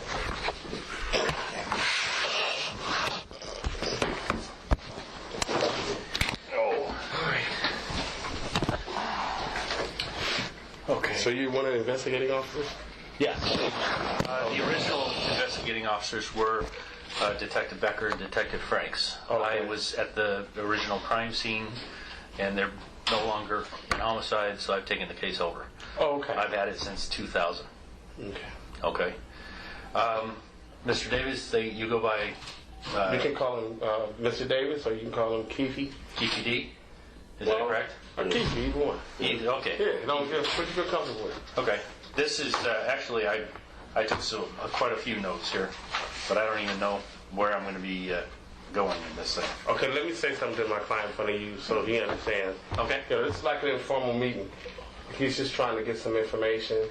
You know, there's no trick questions. If there's something you don't understand, just say you don't understand it for a second. You know, but his intent is not trying to be crafty. He just wants to ask you questions and try to answer them truthful, and we'll be out of here, and that's it. Right. I have absolutely no intent of arresting you today. Yeah. You understand that? I have all I wanted to gather is some information. Yeah, that's not what he's not here. He's not saying he's going to arrest you, but he's saying No, I'm not. No. Yeah, but he's saying he's not here for that. He's here to make sure everything's clear. Right. You know, and he wants you to be honest with him. It's not clear if you're not honest. Okay. Yeah, that's exactly right. You understand everything? Yeah. Okay. What's your name? Dwayne Davis. His real name is Dwayne Davis, yeah. Okay. And what's your birthday? 6/14/63. How old are you? I'm 46. Is it D-W-A-Y? D-U-A-N-E. Middle name is Keith? Yeah. And where do you currently live? 9193 Lantana. Lantana? Yeah. And Drive, yeah. Drive? Corona. Corona? Do you have a telephone number?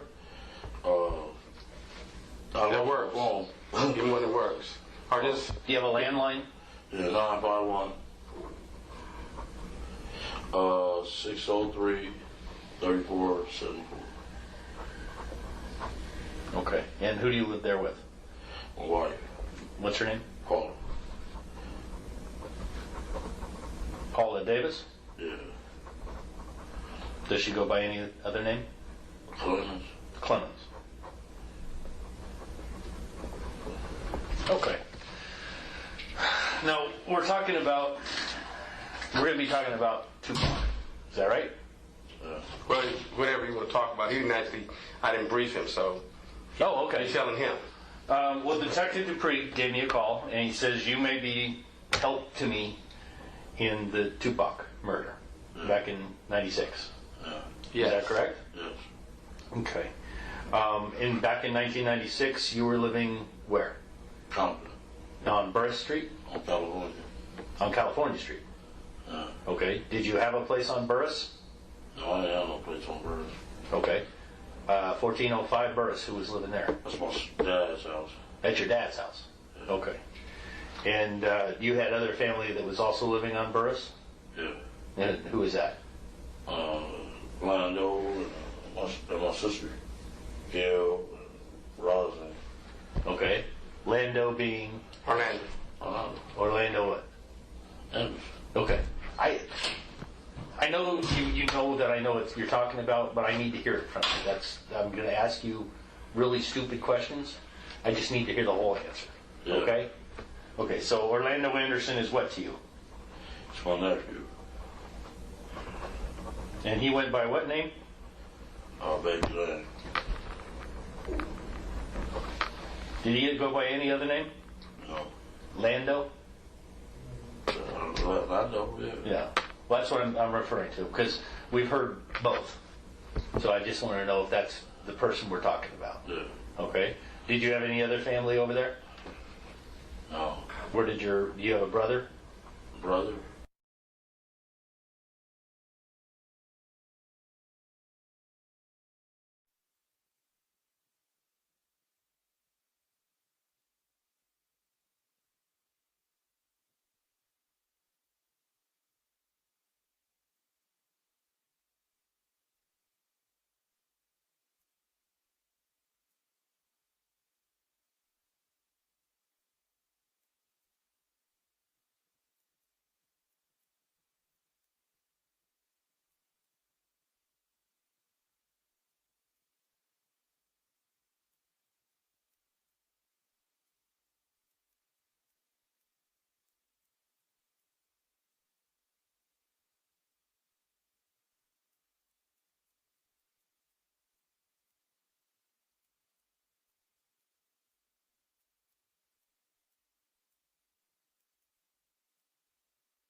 we're gonna start replaying, or we're gonna continue playing. Sorry.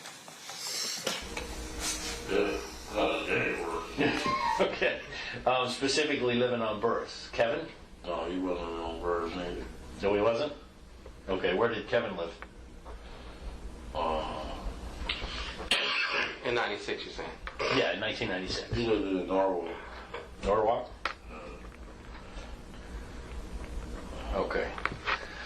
Back in 1996, you were affiliated with a... gang.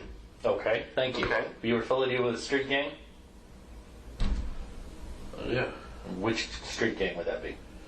Southside. Southside Crips. Crips. And what name? You went by the name Keefe D? Yeah. Okay. I'm being told that you were running things for Southside. Is that correct? What you think about that, Keith? What you think running things? Okay, let's say were you a shot caller? You using street terms. Just tell him I was the boss. You were the boss. Okay, that makes it easy. Yeah, I just need to understand how things work. That's it. Okay. Now, Southside, were they affiliated or were they assisting anybody What do you at mean? that time? Assisting like what? Assisting. Now, I understand Death Row was hooked up. Death Row Records was actually hooked up with Pyrus. Yeah. Was Southside assisting anybody on the other side? You understand what I'm asking? We were just friends. Friends with who? With Bad Boy. Bad Boy Records. Yeah. Okay, that's what I was asking. Yeah. And Bad Boy Records included who? Tell him who you knew a Bad Boy in relationship with that stuff. Puff Daddy, Biggie, all them. Okay. Biggie Smalls. Yeah. But Combs is who you're talking about. Puppy Combs. Yeah. Okay. I'm sorry. Well, I didn't get your name. Oh, Wayne. Just call me Wayne. Wayne Higgins. Wayne Higgins? Yes. And you're his attorney? Of course. Okay. Very good. Okay. But you said something that stuck in my mind. You said, I'm not here to arrest you today. Yeah. I'm not here to arrest you. I am not here to arrest you. I am not going to arrest you. Keith, you understand me? Yeah.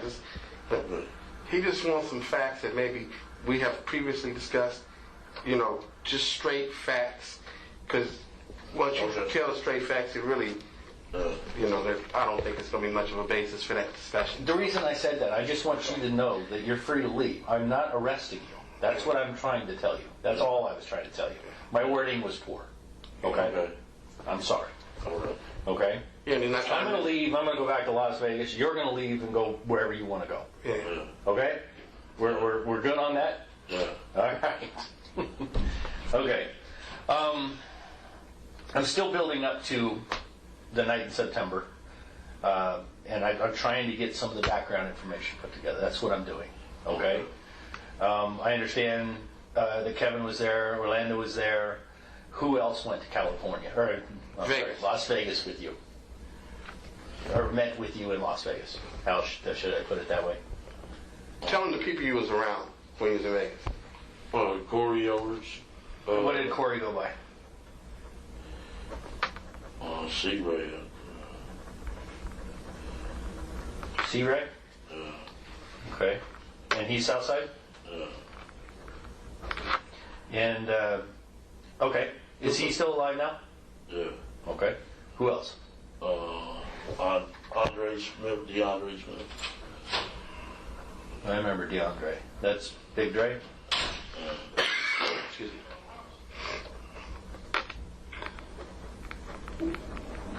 Okay. Who else? Wendell Prince. What did Wendell Prince? Yeah. What did Wendell go by? Win. Win or Wen? Win. Win. W-E-N or W-I-N? W-Y-N-N. W-Y-N-N. Okay. Who else? T. Brown. That's Terrence? No, Terry Brown. Terry Brown. Okay.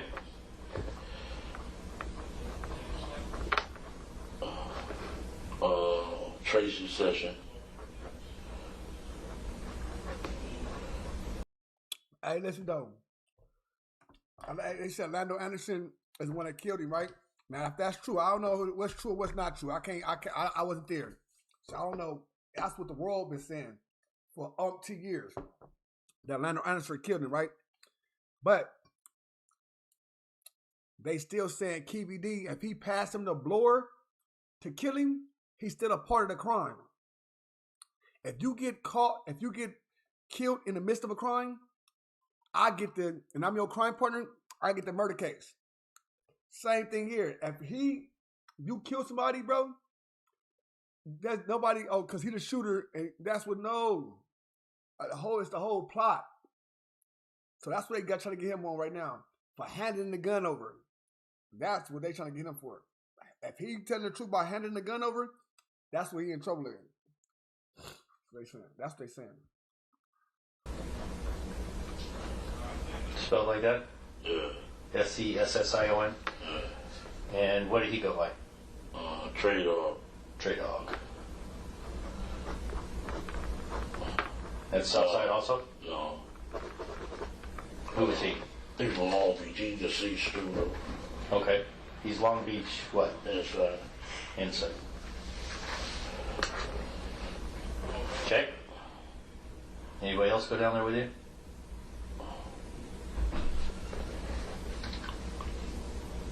Keefe. Me? No, your nephew. Yeah, he already said us three. Yeah, I got Orlando, I got Kevin, Corey, DeAndre, Wendell, Terry, Tracy. Your wife was down there too, right? Yeah. Anybody else? And Kevin's wife. What was her name? Gina. Dina what? Davis. Before I be quiet again, right? The problem the state got is, this is the problem the state got. Multiple problems the state got. The state got that nobody wrote down nothing. No investigator wrote down nothing in the investigative report. So nobody gave something to give to the next police officer, to give to the next police officer, none of that. So that's a big fucked up. As a police officer, you write investigative reports, you write reports. If you don't write the reports, how the fuck the next officer will know what's going on? That's the problem. You know what I'm saying? That's good on him. Yeah. Next thing, I'm gonna ask that when this stuff was when this stuff was taken, it was a person that was alive. It was another person that was alive, but the FBI and all the peoples decided not to interview him. They didn't want to interview him.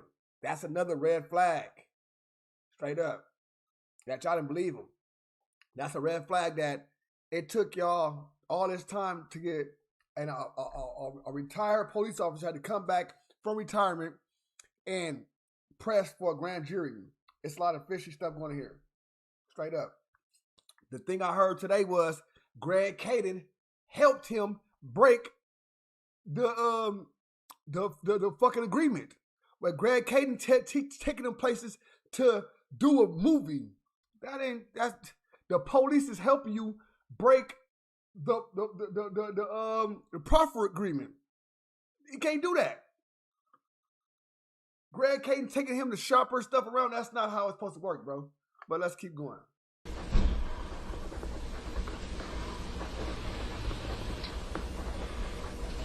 All right.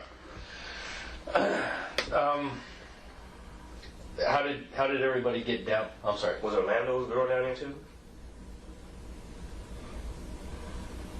Oh, okay. Do you remember who Orlando's girl was? Yeah. Who is that? Rashina. Yeah.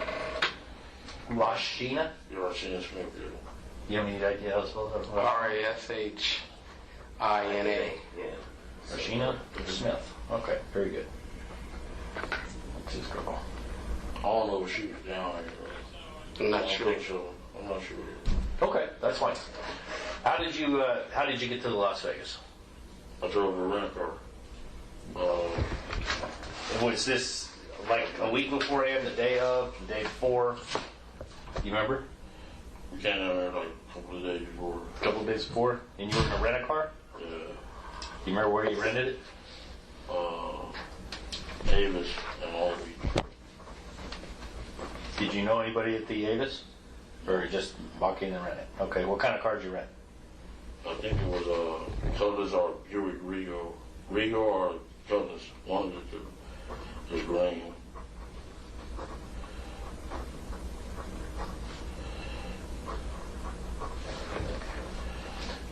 And who all rode down with you? Me and my wife. Just you and your wife? Yeah. Where did you stay? I stayed at Monte Carlo. Okay. Do you remember how Orlando got down? No, they came down a couple of days after the day of the fight. The day of the fight or the day before the fight? The day of the fight or the day before. I know we were down there a couple of days before now. Okay. And how did Orlando get down? Him and Big Drake came. What kind of car? Kevin and T-Brown.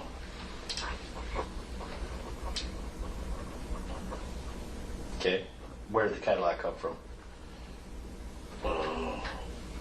It came from LA. I mean, come.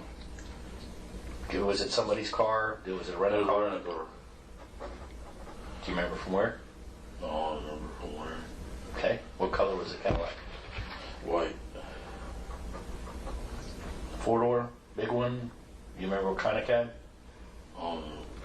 It was a big one. 4 doors, right? Do you know where that car went? What do you mean went? Afterwards, did he get returned to the rent-a-car place? Yeah. It did. Okay. You don't remember what company it was? No. Okay. You remember who rented it? No. Okay. This is what helps me. If I have facts, I can corroborate everything that's said to me. It makes everything look better.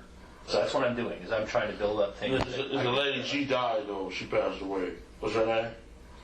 Who's he related? Harris. The rent-a-car lady. At the rent-a-car place. No, the one that I rented to her.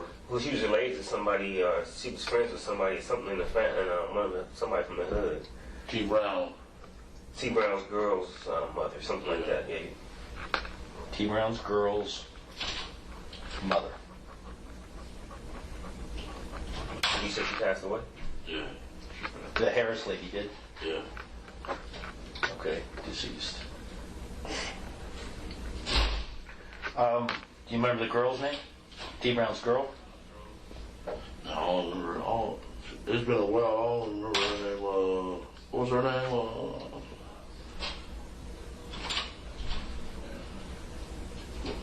Was her last name Harris?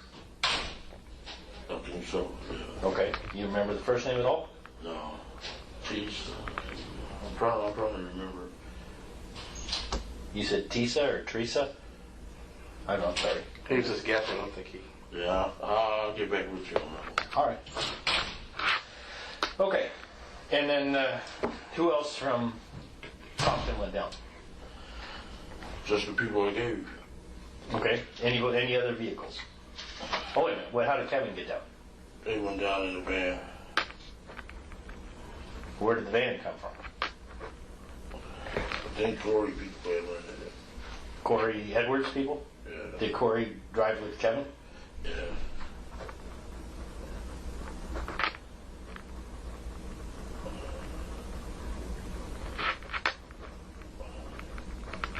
What color was the van? I think it was bluish or green.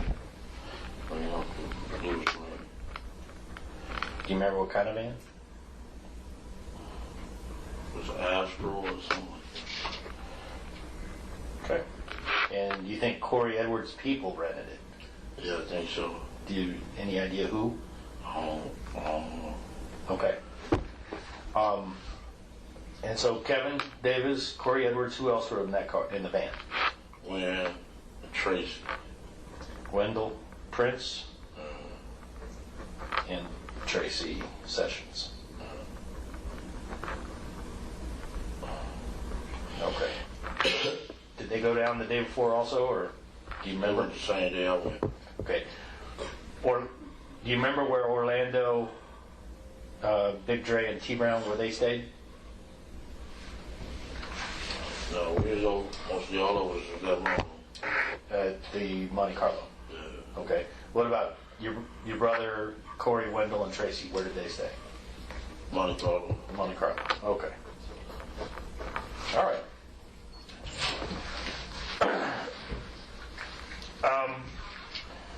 Tell me a little bit about what the problem was between Bad Boy and Death Row. Can you give me any history on the problems they had? They had one Big Jake in Atlanta. Big Jake in Atlanta? Yeah. What happened to Big Jake? Got killed by Wolfie. Okay, who is Big Jake affiliated with? Campanelli Park. Pyros. He was with Pyros. Yeah. Which park? Campanelli. Okay. And Wolfie was with who? He from New York. Bad Boys. Okay. And that murder occurred when? It was a murder, right? Yeah. Was it 95 or 94? 95. 1995? 95. Yeah. So this had been approximately a year before anything happened. Yeah. Is this what started all the problems? No, at the Source Award. The Source Awards? Yeah. Suge got up on stage and said, you don't disrespect the dude, Puffy. Suge Knight got up and disrespected Puffy. Real bad, yeah. Yeah, he made it. You want somebody, you don't want everybody dancing all on your videos. Come to Death Row. Woo, woo, woo. Yeah. Oh, yeah. Yeah, basically he said that, if you don't want your executive producer to be involved in the videos, you want your owner to, to carry it with a class act. Come to us, don't come to Bad Boys. Cause they refer to Puffy, because Puffy was always in all the video. Oh, yeah, he was making a mark about Puffy. Yeah. Okay. And it was a real embarrassing the way he did it. How did Puffy feel about Suge? He was scared of him. He was scared of him? How afraid of him was he? He was real scared of him. He didn't even want to come out here. To the California area? Yeah, period, yeah. Because he was afraid Suge would do something? Yeah. Okay. Do you think Suge would have done something? If he could have caught Puffy? Yeah, well, sure. Okay. Okay. I'm just looking for your opinion. Yeah. That's it. All right. Do you know anything about an incident that occurred at the Lakewood Mall? Yeah. Okay. Can you tell me about that? Our little homeboy, he was going to college to play football. He's in the mall. Okay. Who is your little homeboy? His name Marcus. He got killed though. Marcus what? Marcus last name. I'm sorry? Hunter. Marcus Hunter? Yeah. And he was playing football where? He had a scholarship. I think one of them Arizona schools. Okay. And he was at the Lakewood Mall? Yeah, he was getting some apparel to go to college. Okay. He was up there by himself, but he had called everybody else to come because they was coming to buy the stuff for him. Everybody being... Everybody from your clique, yeah. don't help him out with the school. Win, Big Dre. I don't remember who all, but it was like 5 of them, 6 of them. Okay. But the guys was already there. What guys? The Death Row guys. Do you remember who they were? Or do you know who they were? I don't remember. It was young. I'm older than them dudes, you know what I'm saying? Right. But they said one was Trayvon, Lane. Who else was there?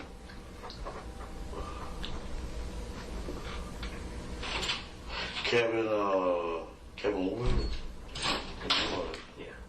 Okay. K-Dub? Yeah. But some other little guy, I know his older brother. His brother name's Corey. I don't know the youngster name.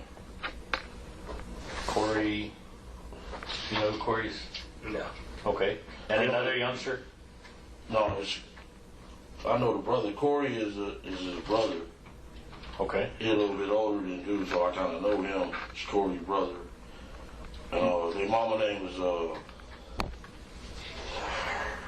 what's her name? Last name is Stamp. They used to be from our neighborhood. Stamp? Stamps. Stamps. Yeah, Vanessa Stamps. Okay. Her son, yeah. Her younger brother of Corey. Yeah. Okay. But I know the mama real good because she more my age. Okay. Yeah, and they was at the mall. He was at the mall, Marcus. Okay. By himself. They was talking crazy to him, going crazy. What kind of crazy? Like, Anything you can remember? Statements? Like, fuck Southside and woo woo woo woo. Fuck the Southside? All that, yeah. So Marcus was kind of scared, but once he seen everybody coming, he, punched the guy out. Which one you punch out? Well, I think it was Trayvon Lane. Okay. And what happened? He just punched his ass, beat him up, and everybody just jumped in and whooped their ass. Okay. And was anything taken? They said a chain hit the ground or something. We didn't have it though. Okay. Yeah. Do you know who said? You said a chain. They said a death row change. We took the death row change or something, but we didn't have it. They must have lost it in the mall. Okay. Right, y'all didn't take the chain. Y'all didn't care about that chain. No. Okay. So you heard, as well as I heard, that a Death Row Records chain was missing. Yeah. But you said that they didn't take it. We didn't get it, no. Okay. Okay. All right. So this fight, Trayvon Lane gets beat up, and I imagine everybody got beat up. Yeah. All right, and that also caused tension. Yeah. Okay. Any other events happen here in California or in Compton prior to going to Las Vegas? Any other things happen that cause any kind of tension? Yeah. Between Death Row, Bad Boys, y'all, any other incidents? I know the car wash man was like, they brought a fucking 100 tickets. They said y'all better not go. Some old shit. The car wash guy said what? He watched our cars and the Death Row dude's cars. He like, man, they brought 100 tickets and they said y'all better not go down there. Okay, Death Row's got 100 tickets. Yeah. To the fight. Okay. We had been going to the fight since like 86, 87, before the rappers even started going to that shit. Right. Yeah. So were you worried about Death Row having 100 tickets? No. I played football with the guy, and I know he saw. What shit? Sure, I played football with him. His daddy was our coach, all that shit. Oh yeah, where'd you play football? At Grady Compton, Part 1. Oh, I'll be damned. So he was like 8, 9 years old. We know they saw. You know what I'm saying? Okay. You know they're soft. I know shit. My bad. I'm throwing wrench in the game real fast, man. I throw wrench in the game, man.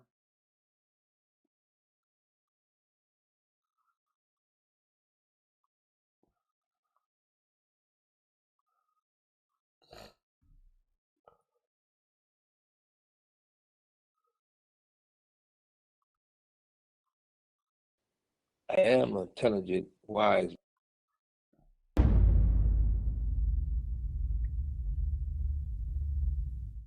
Keefe D, you know that trial coming up, man. It's around the corner, man. And he officially came out with his defense. He's saying that, Diddy, he put a hit out on you and Tupac, and that's the reason why Tupac got killed in Vegas. So, yeah, man. How you feel about that? Well, first thing first. I mean, that conversation been out there. He put his truth out there. A lot of other people put their truth out there. Me personally, if it wasn't already out there, I wouldn't have no comment on it. But since it's there, I'll tell you this. When I first paroled back in the day, I used to keep a box at the Staples Center. So I'm at the Laker game, fucking with a bitch here and there, got some bitches with me. I step out for a little fresh air. I see Keefe D. Keefe D was spooked. First thing he told me was they didn't have nothing to do with the killing of my homie Buntry. I responded to Keefe D and said, shit, if I thought that, I'd be on you already. He said, but I'm going to give you something that's real true, and I didn't want to tell you because we've been knowing each other, since we was kids. So Keefe D was like, look, I need the money. Puffy and them supposed to give me $1 million. They gave us most of the money, or half of the money. And that's how everything unraveled for is what happened in Vegas. At that time, I'm on parole. I look to the left, look to the right. The whole place is packed. So I'm like, I had to go take a piss. Let's have this conversation in the restroom. He was like, man, I ain't going in that restroom with you. And good thing he didn't, because even though we was friends, but if a motherfucker pays you to kill us, I got a bullet into my skull. And one of the best friends I had ever had in life is Pac. And he ain't here. I'm gonna beat the fuck out that nigga in that restroom. My blood was boiling. Somebody used to always say, but at the same time, I am an intelligent, wise man and a businessman. Since I can't do nothing to him, I might as well get him to answer some questions. So I doubled back on him and said, what you mean? He said, well, look, Puffy used to come to the hood. He said, you can ask James. Him and James always been good friends. James is the one who went through some things and been tampered with. But it's not about James getting tampered with. It's about the conversation Keefe D told me that what he told James. Guess they baby mamas was best friends. So Rat James, what Keefe D said, he told Rat James that, look, it's big money in this. Only thing Puffy want to do is pay $1 million to have both of them killed. He told me that. He said it was, according to him, he said it was security that accepted money, participated in it, and it was so-called homies. So he laid it out to me in a way that he's spilling his guts to me, saying it wasn't just him, it wasn't just Puffy. He named names, he named people. And usually when people name names the way he was naming names, I believed him, because he wasn't talking just to be talking. I felt he was also coming straight, because there was a big war behind that. A war that they lost. And I think it was a war that destroyed their neighborhood. So that's being said, I know what I know from being there. I know what I know later on when people told lies or never told me the truth. I know that later on when I found out certain people was suspect in assassination of Tupac, an attempted assassination on me. I know from conversations that if somebody was a suspect, one of the first things they should have did was told me. I know what Frank told me. I know what I had to go through to basically have the homies find Frank and pretty much kidnap Frank. No, this ain't that. That ain't him testifying. I just had to see what he was saying. You know what I'm saying? That was him testifying. He ain't testifying.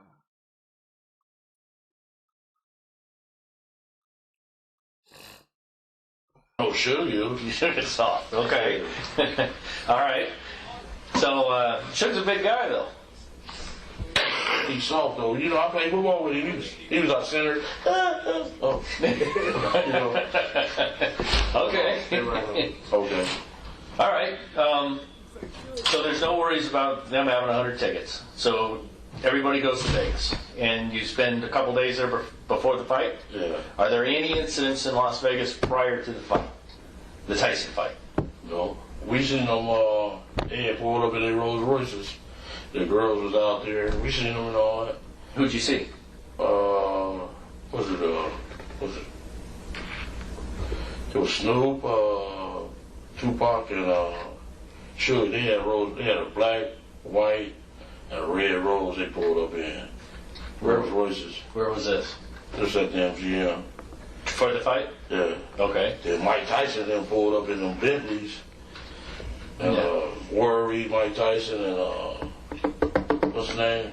Don King. They pulled up in their Bentleys, and all the girls ran from their Rolls Royces to these Bentleys. You know what I'm saying? Yeah. They them things looked like Hot Wheels. They were so pretty. You remember anything about what Suge or Tupac were wearing when you saw them pull up? You remember it all? Okay, that's fine. This was like the day before.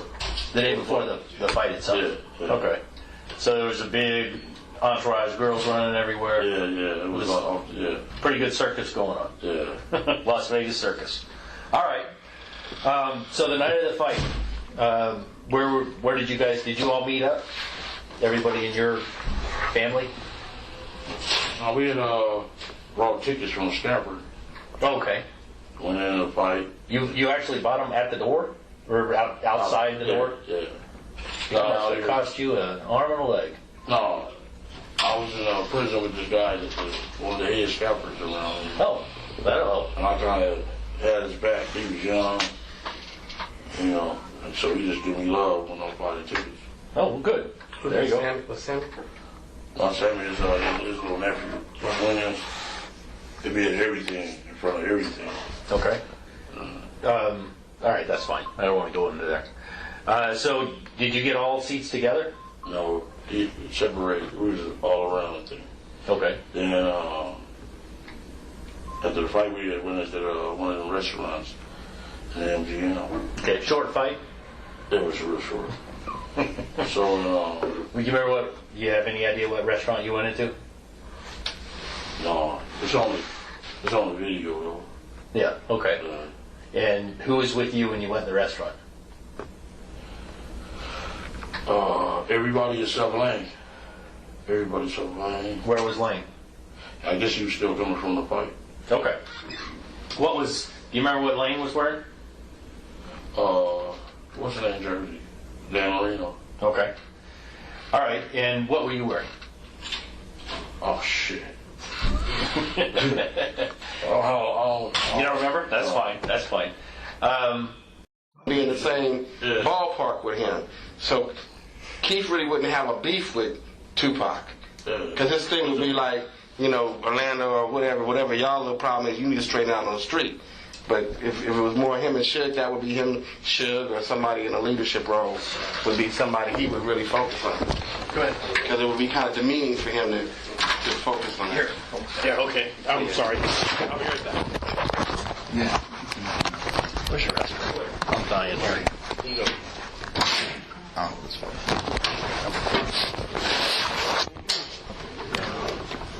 Oh, okay, good.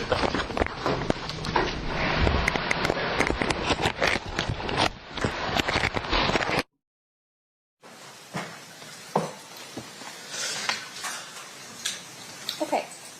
State who's your next witness. Mike Dorsey. Okay.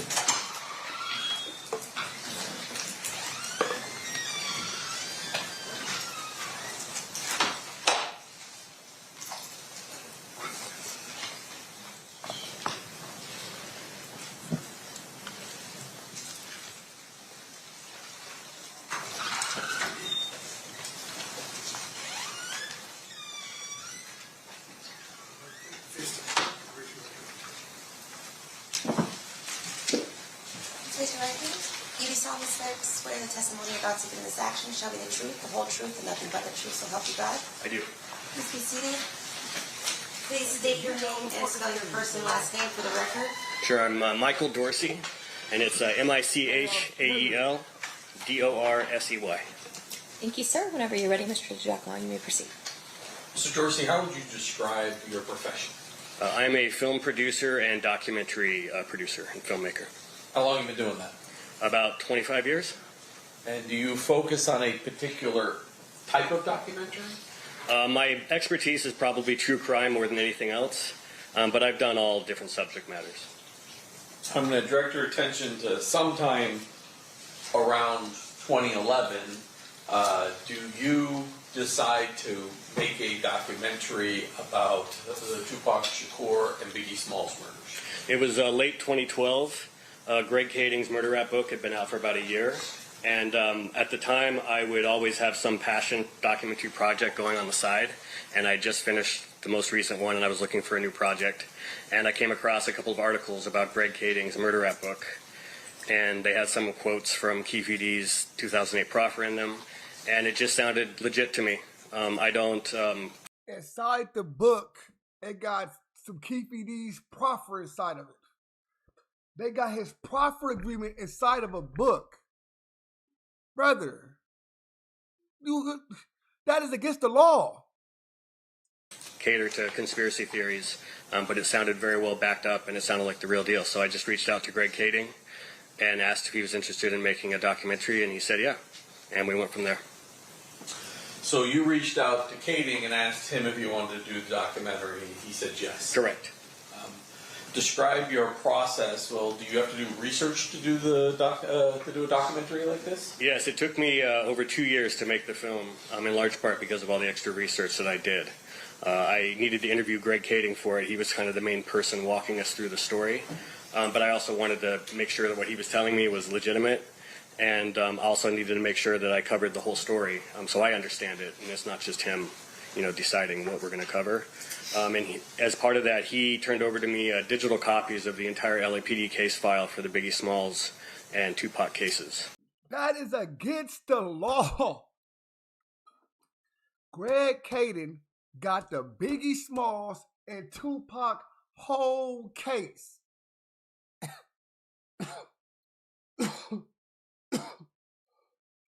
No, I'm not saying that. Listen, I'm not saying that. But the thing is this. What Greg Kading is doing is this, bro. Greg Kading is helping him break the proffer agreement. You're using an ex-police officer helping him break the proffer. The proffer that he helped set him up with. That is, you can't do that, bro. You can't do that. And gave me There's unfettered... no way in hell that is legal. There's no way in hell that's tampered with evidence. That's no way in hell. What are you saying? You got the whole proffer outside. Shit. access to those files so I could check basically on my own what he was telling me. You also, well, maybe you didn't. Did you check into? Greg Kading's wasn't the first book ever written about this. Sure. Is that correct? That's correct, yeah. I also read Kathy Scott's The Killing of Tupac Shakur, which was the first kind of definitive. But this is the problem they're going to have, bro. I'm going to tell you what the problem they're going to have. The problem they're going to have is nobody's seen him in Vegas. There's no tape. There's nothing can put him in Vegas. Nothing. Only person can put him in Vegas is his words. That's it. When Greg Kading them got the proffer agreement and all that, nobody investigated none of the stuff he said. So everybody's going off his word. That's it. All you're going to get is police and everybody testifying to his words. That's it. You got to have physical evidence to this. Nobody has it. That's a problem. Book on the murders, and then lots of articles on it, of course, because there's been tons of coverage over the years. And as you were kind of researching all of this, this information, what is your ultimate goal in creating a documentary? Well, there's like the kind of philosophical aspect of it, which is my goal is to get at the truth. But also my goal is to tell the public a good story, something that I think is of the public interest that they should know. And in this case, it seemed like they had solved this murder, and yet the world was carrying on like it was still unsolved and like we still didn't know what happened. And it was like, it sounds like we do know what happened. And so that was my goal, was to put that out there. Did you have any concerns about accusing anybody of murder? Absolutely. I had concerns for my own safety, accusing a gang member from a violent street gang of committing a murder, and then also just my own financial concerns, since Puffy was going to be implicated in it as well. Taking on someone who was at the time heading towards becoming a billionaire, and who at that time did not have the public backlash that he's faced the last few years. He still had a pretty good, clean image at the time. So I was concerned about both. And based upon that, do you eventually make a documentary? I do, yes. I want to say something. This nigga right here is trash. The black nigga is better. The black nigga they got us on the defense team that do some of the stuff, he's better. Him right here, he's trash. He grabbed his ear too much. It looked like he's giving the people signs. That's what I was in trial before. You know what I'm saying? And I remember one jury told him, can he stop moving his hands? Because it looked like you signing to the jurors. And he do this all day too. And I don't know how they get away with that. Like, see, I was in different court. Nigga, they was not playing this type of shit, nigga, on game. Does anybody sue you? I was not sued, no. I was threatened a couple of times. Who threatened you? Universal Music sent me a note because we used Tupac's Hit 'Em Up, his diss track against Biggie and Puffy. In the film, we did it using what's called fair use law, which means you don't have to pay for it because it's a documentary. It was just like a cursory check-in from a lawyer at Universal Music, making sure we had permission, and our law firm had cleared it for us, so that was no problem. And then supposedly Puffy's attorney, Weitzman, I can't remember his last name, but he was a high-powered A-list attorney. Supposedly is a bad word to use on a jury stand, bro. Supposedly is a bad word to use on the jury stand. I mean, on the stand. Supposed. He sent a note to Apple TV over it because that was one of our distribution companies, and basically saying that the film was defamatory towards his client Puffy Combs, and that they had like 5 business days to pull it down. And Apple, they're indemnified, so they don't care. It's up to us. It's up to me as the producer if I want to pull it down or not, because I'm the one that's going to get sued, not them. And we said, no, we're leaving it up. And that was the last we ever heard of it. So you never wound up getting sued by Puffy? You were never sued by Puffy, no. Now I want to sort of fast forward past 2012. Does there come a point in time when you see something that causes you to want to get involved with Mario Diaz? Yes. I can't remember the exact date, but it was probably early 2017 would be my guess.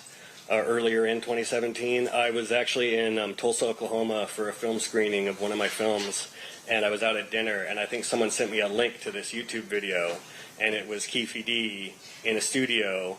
It's a short video. It's just him saying he's going public. He wants the world to know he was there for Tupac's murder. He says he has cancer. He wants the truth to come out. And I couldn't believe it. I was at a restaurant. I went outside and started calling people. And I talked to, I think, Greg Kading and some others. And we just thought, Keefe has to know he can't go public with this information because it can be used against him. But it sounded like he was going to go and talk, publicly about this murder and repeat possibly what he had said in his proffer in 2008. So we went from there, and then that's when I decided, I wanted to get involved with it. And ultimately, are you retained as a subject matter expert for the production done that's now known as Death Row Chronicles by E1 Entertainment? Yes, I was a consultant, technical consultant, and I was an on-camera expert as well. So they interviewed me. I'm going to fast forward a little bit and come back to that. Subsequent to your involvement in Death Row Chronicles, have you continued to sort of follow these murders, investigations, the case, everything else? Absolutely. 2017, when he recorded the interview for Death Row Chronicles in July of 2017, Universal do have ownership of Tupac music. Universal Music. Interscope is original in 98. MCA, which became a part of Universal, bought 50% of Interscope. So, because MCA/Universal did manufacture, distribute Tupac release connection to, including all right. So, yeah, they got distributing rights to Tupac music. We were actually in production on Unsolved at Universal, which was a scripted series based on the murder rap story. So that was happening concurrently, and then he kept going public. He kind of laid low, I think, for a year and a half or so, and then this book that he had talked about during his BET interview, all of a sudden he's promoting it and saying it's about to come out, and then we find out he's going on Vlad TV and doing another interview. So he just kept, from then on, for years then, he just kept doing more and more interviews. So I stayed engaged with it, and I also was conducting my own interviews, following up with new people. James McDonald, Mob James, who I believe testified, I conducted his first ever public interview back in 2017. We convinced him to go public and tell his story. Since then, I talked to multiple gang members, gang detectives from Compton, detectives out of the LAPD, anybody who might have information on either Biggie's case or Tupac's. In particular, back in 2012, when you kind of reviewed the information that was available, was there any information from Trayvon Lane or Roger Williams within kind of the case file as of statements that they made about what happened that night? In the case files, were there statements from them? Yeah. Not really, no, because Trayvon, they don't cooperate with the police. There was an FI card from Buntry, Alton McDonald, who's James McDonald's brother, that they had talked to him at the scene and he refused to cooperate, but they noticed that there was a bullet hole in his car. And then subsequently, I've interviewed Williams, Neckbone. I interviewed him a few months ago, and I've had private conversations with Trayvon Lane. In particular, Buntry is deceased, and Yes. was deceased even Yes. before you became involved in the project, on any project. Correct. He was murdered like 20-some years ago.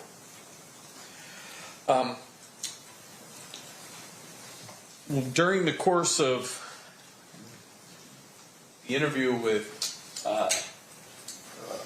Mr. Roger Williams, a.k.a. Neckbone, do you provide some video that was taken of Mr. Shakur and Suge as they're leaving the Tyson? Yes. I showed him the MGM video of Orlando Anderson getting beat down. Neckbone was one of the men who participated in that beating. And then I showed them the footage of them then fleeing the casino with Tupac in the lead with his bodyguard Frank Alexander and Suge. And there's a moment where Neckbone kind of reaches out and kind of punches Trayvon, kind of like we got him, kind of a thing. And he confirmed for me in my interview that that's what it was, that's what he was doing, and he also told Trayvon. Let me. It is. Where's it at? I'll sustain and you'll rephrase. Yeah, So strictly. as you see both Neckbone and Trayvon Lane running through on the video. You can see Neckbone kind of either dap or punch Trayvon. Exactly. And at that point, Trayvon Lane removes the black hat he's wearing. His fedora that he had on, yes. I was actually talking about somebody else's video. Was there some high quality video of Tupac and Suge leaving the... Yes, when they first leave the arena, there's some footage. I think it was actually shot by BET. A BET photographer was there and shot, and it's footage of them coming out of the arena, and Tupac is in his gold shirt, and he's all hyped up because he just watched his friend Mike Tyson knock somebody out, and he's playing to the camera, and he says something about, if you go to jail, you come out and you win, or something like that, because Tyson had also gone to prison, and Tupac had as well, so you could tell he was just super amped up. And then last night we watched that portion of that video out of your Neckbone interview. Right. And then that one, Neckbone is the person speaking while that video is playing. Yes. Right. Judge, I have marked in my hand the clip of just that Tupac and Suge at the MGM coming out of the fight. It has the audio removed. Okay. It's just the video portion of that I'd offer it at this time. Any objection? No objection. Okay, you may play it.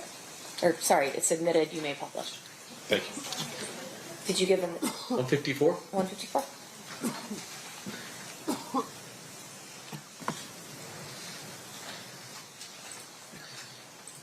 To my exhibits, they disappeared.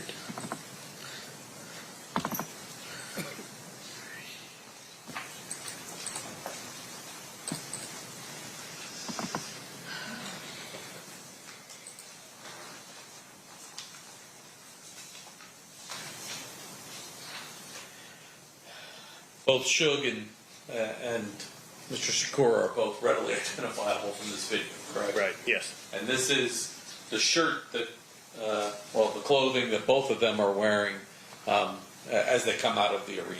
Yes, and there's photos of them beforehand in the casino in the same outfits.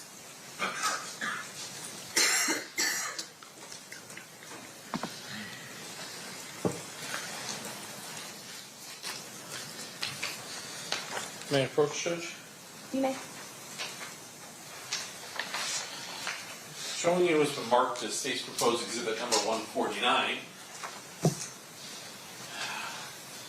Have you ever seen the photograph of these men sitting on the curb sometime after the homicide occurred? Yes, I've seen this.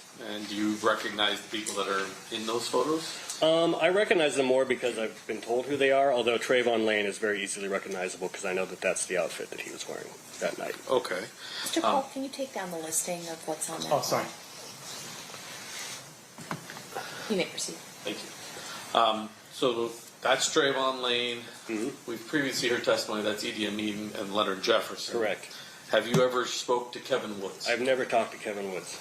And do you even know who Castro is? Yes, another member of the Outlaws. Okay. Yes. Were Kevin Woods, Castro, and Idi Amin all members of the Outlaws? No, Kevin Woods, I believe, was one of the Pyrus. The court is to prove that he did commit the crime. All they talk about, everybody's speaking on what he said. What he said. He said this. He said that. What did they get? What did you add to it that proved that he said is right? He can't get nobody to say that. That is critical. This is murder. 85% reasonable doubt. That is different. It's a high level of, you know what I'm saying? It's like, this ain't no civil case. This is a murder case. This don't seem like no murder case, bro. The DA ain't pressing no issues. They ain't giving no wow and no ooh. All they doing is keep playing this goddamn ass, same ass 2008 fucking tape. That's what they keep doing. Like, you gotta come harder than this for a murder case, bro. This is a murder, nigga. Murder. This ain't no, you know what I'm saying? This ain't no a robbery case. This is a hot one, bro. They not coming with no,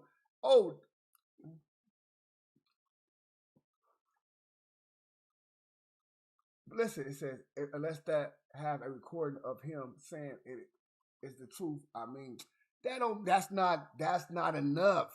That's not enough. You know, I'm telling you, bro, I know people I was in jail with that was coerced to say they did a crime.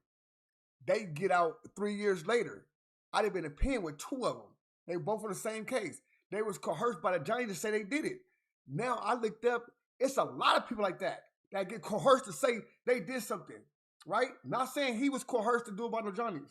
I'm saying if they said he was trying to take the bullet, this is what the last police said, not a couple days ago. The black police said, that's in the tape with him, that he took the bullet. They was on his family, and he was like, and he took the bullet. He did some stand-up shit, he said. And that right there tells you that he's under duress. He ready to say whatever. He ready to say whatever to get you about this stuff. Especially if you say he can't go to jail for it. Also known as KW. So just Castro and Idi Amin are... As far as, yes. Okay.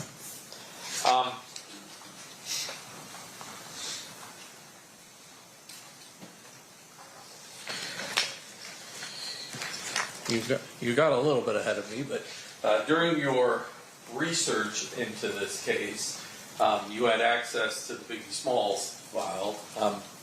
Alton McDonald is actually known as Buntree, correct? Yes. And you mentioned this. There was a record of the fact that he was field interviewed by the Las Vegas Metropolitan Police Department in the night of the homicide on Flamingo. Yes. And at that time, he was driving a black '96 Toyota Supra. Yes. And it had a bullet hole in it. Yes. Did it say where the bullet hole was? No, it just said vehicle took bullet impact. And that he was uncooperative. And that he didn't want to cooperate, of course, yes. That's a fact. Now, you've also interviewed Reggie Williams, is that correct? Or Reggie Wright Jr. Reggie Wright Jr., yes. I interviewed him for a murder rap, over a decade ago when we were making that movie. I'll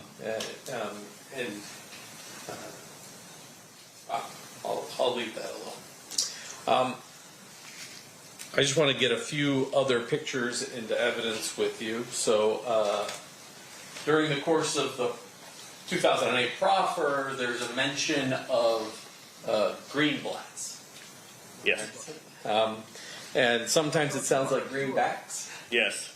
Were you able to eventually identify that location? Yes, it's very obvious. It's a New York deli. It's been there since the 20s. It's very famous. It's on Sunset. It matched the description. And also the way Keefe described it, upstairs and downstairs and where the liquor area was, it was clear that he was talking about Greenblatt's. Showing you is marked as State's Proposed Exhibit number 152. Do you recognize that? Yes, this is the front of Greenblatt's on Sunset Boulevard. There's some blue writing on there. You recognize that as well? Yes, those are subtitles that I added. That's a screenshot off of your interview, I think, with Neckbone, correct? Yes. Were you aware of a person by the name of Eric Zip Martin, also known as Equan Williams, maybe Eric Von Zip Martin? He went by a bunch of names. Yes. Who was he? Zip is a long story. He's kind of a Harlem legend, a hustler from Harlem. He was a drug dealer, trafficker. He, I believe, also was trafficked in women. Was a pimp. He was an older generation, or kind of in between Puffy's generation and Puffy's father. Puffy's father was also involved in the street business there in New York and was murdered when Puffy was very young. And Zip Martin was kind of like he was a mentor to Puffy when it came to like the street life and wanting to kind of have that gangster persona.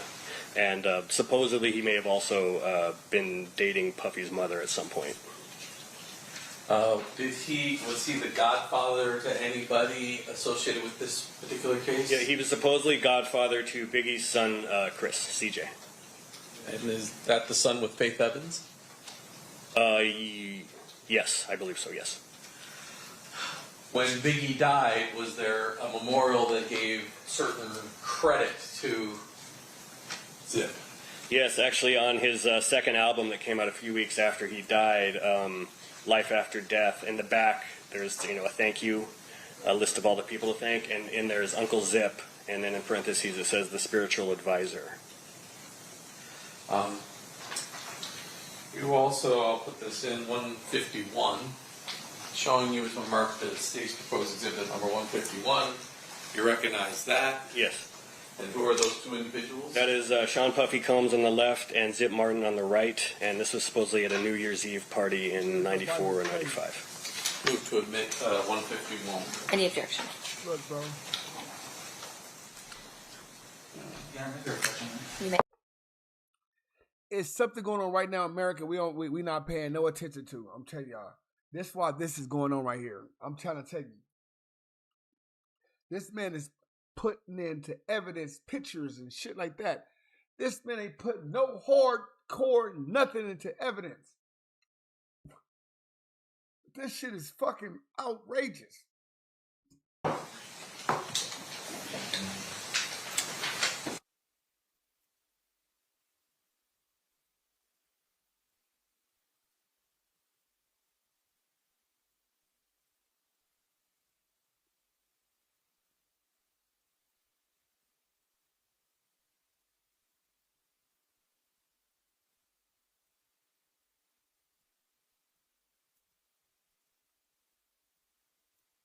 Puffy guilty as fuck. It's crazy. Initially, were you contacted by Cliff Mogg as well?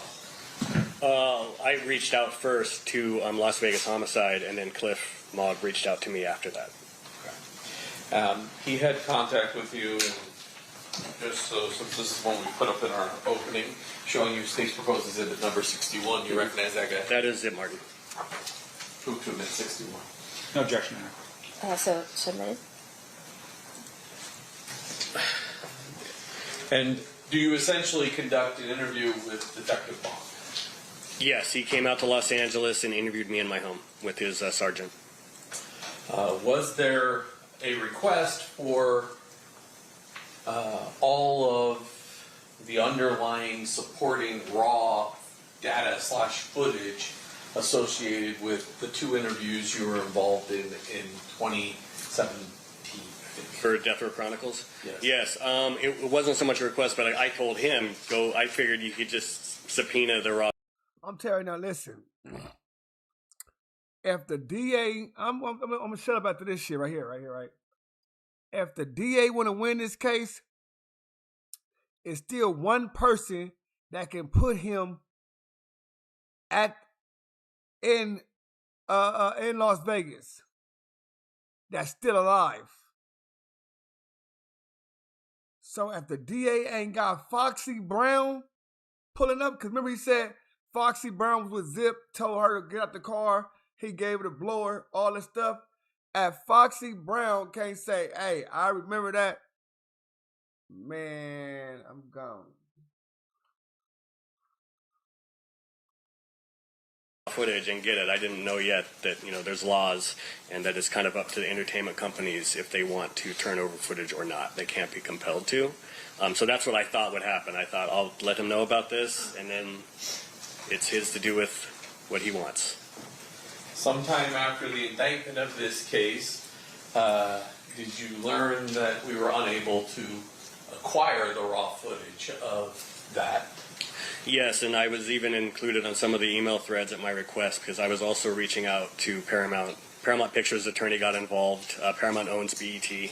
And I think someone at E1 got involved, and they were initially saying no, and since I work in the business, I was trying to work it out with them, how they could get that footage over. And then ultimately, they did give permission for it to be shared. Did you have footage, or I shouldn't say footage, right. Did you have your own raw data at that point that was also authorized to be disclosed? I did. Explain to us how the setup was. Sure.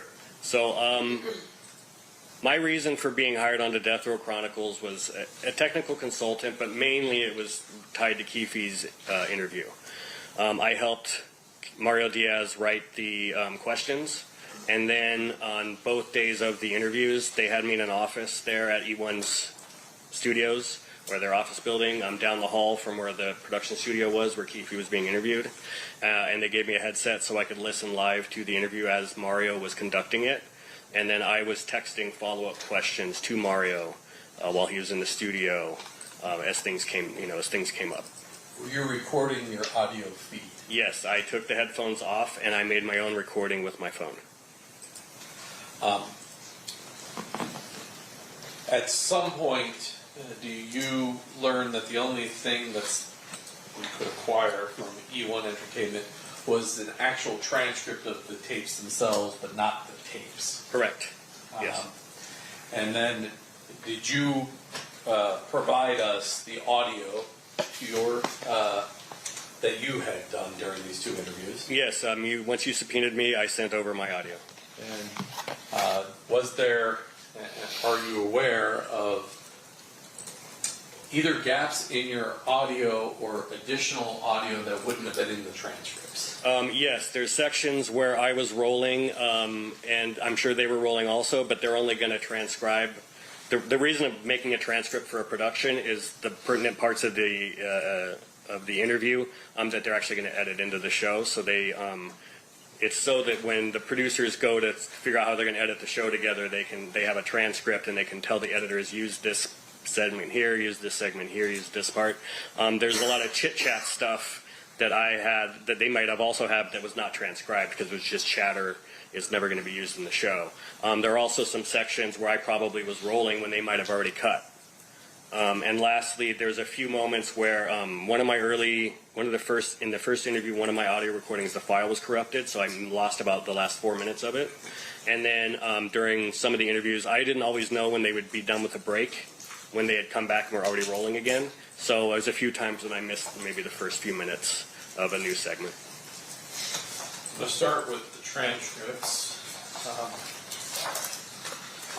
State's proposed exhibit number 113 and 114. First of all, you recognize the front page as being the original transcripts that were generated off the tapes. Yes. And then,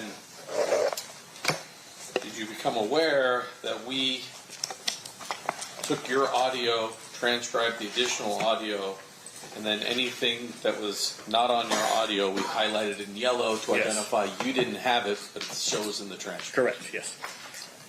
And so these should be as complete a record as we have between your audio and those videotapes for the two interviews that occurred in July of 2017. Yes, correct. Judge, I move to admit both 113 and 114. Any objection? Your Honor, may we approach? Yep.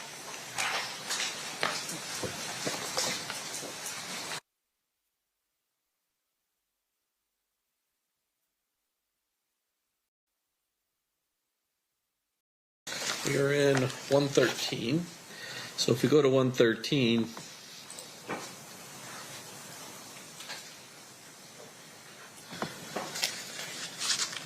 and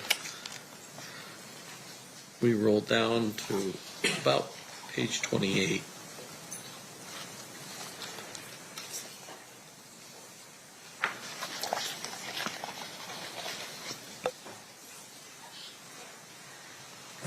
Oop, there it is.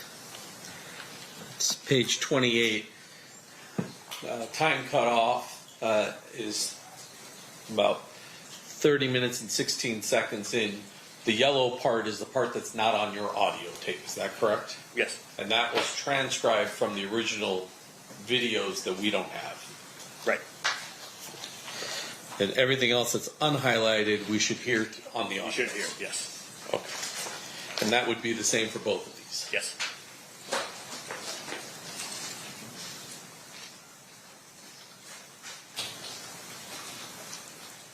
In addition, I've had marked both the July 17th. I don't care. Listen, he's stupid as fuck. Fuck him, right? But I'm saying this. These niggas ain't got shit going on, bro. This shit is boring as fuck. And then guess what? It ain't a jury that's gonna do it. It's the judge. So you gotta do it to the judge. The judge gonna apply law. He want the judge to sentence him. So the judge, you gotta beat the judge, nigga. You fuck the juries. The juries gonna probably be Tupac lovers and they want to see you down. You gotta this the judge. He put it in the judge hands, not their hands. 2017 is 121, and the July 18th of 2017 is 122. I'd offer those as well. Any objection? No objection, Your Honor. So admitted. And we only got about 40 minutes, Judge, so I would start 121. Okay. I think partial in the judge had partial. I don't know which part of it. I think he said sentencing and the guilty verdict is the jury, but in the sentencing, some in Vegas is different. They got the judge. I'm gonna figure it out.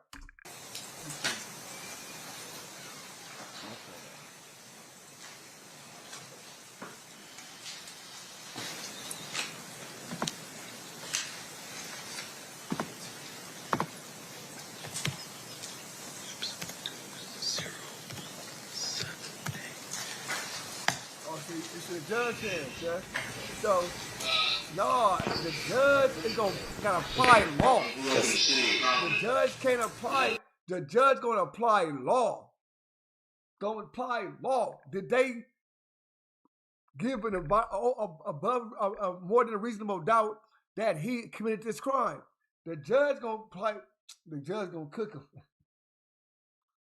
The judge gonna have to play it by.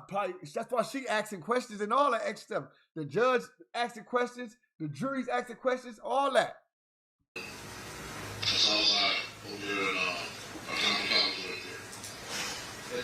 what was Compton like it was when I first started. Compton was when I was I moved here when I was like 3, and it was literally white. All white. His first black family on the street. Where'd you move from? We moved from Watts. Oh, right. But you still grew up in LA. I don't think he's lying yet. And how did it change during the 60s, 70s, and 80s? In the 60s, it was mostly all white. But 69, 70, 71, they started moving out. And more black families was coming in. And then when did it get dangerous? When did it start getting dangerous? When did it start to get dangerous? Yeah, that's not how it works. Oh,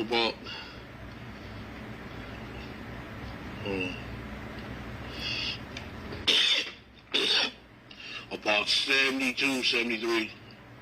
What happened? The gangs started coming in. Like, the first Crips were the Grandies and the Blue Hills right there, on Alondra right there, Grandy Crips. So you were part of that history, the initial sort of, gang. Yeah, I was there when it first, I was a kid when it first started. That noise, and I'm stopping this at 1 minute and 45 seconds, it looks like. Yes. Was that your phone making That is my phone making that noise, yes. And there's going to be a few times here where you're going to hear me loudly texting, and you're not going to be able to hear. So what it is, listen, so what it is this.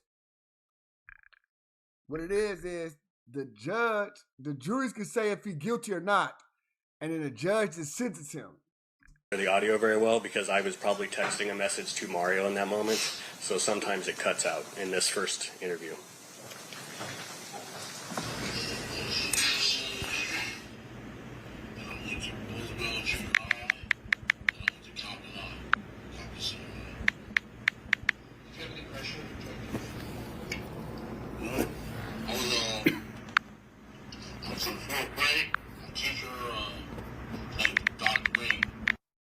Maybe approach.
Ask the question again. Yeah. How'd you work your way up to that organization? What, to be the boss? Yeah. Well, money, really. You know what I'm saying? Money gave me the power and stuff like that. The dope game, really. Dope game. Yeah. The coach, one of the coaches at Compton College, I was 17 years old. Got to start with that. So you were respecting. Yeah. Respect the guys. Yeah. Because when I was in high school, I was in this program called Upward Bound at UCLA. Come on. Upward Bound program. Shit, I was kind of a smart student and stuff like that. And on the weekend, like an advanced I program. come home, and all my homies, they was kind of rolling. You know what I'm saying? And I was up there eating them noodles and toodles, you know what I'm saying? So I should have stayed there going to UCLA, but I stopped, got in the gang, started selling drugs.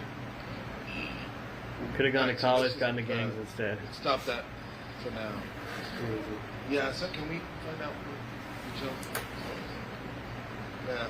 Well, just continue, but we can. Yeah, can you keep an eye on that? I'm not paying attention yet. That looks good.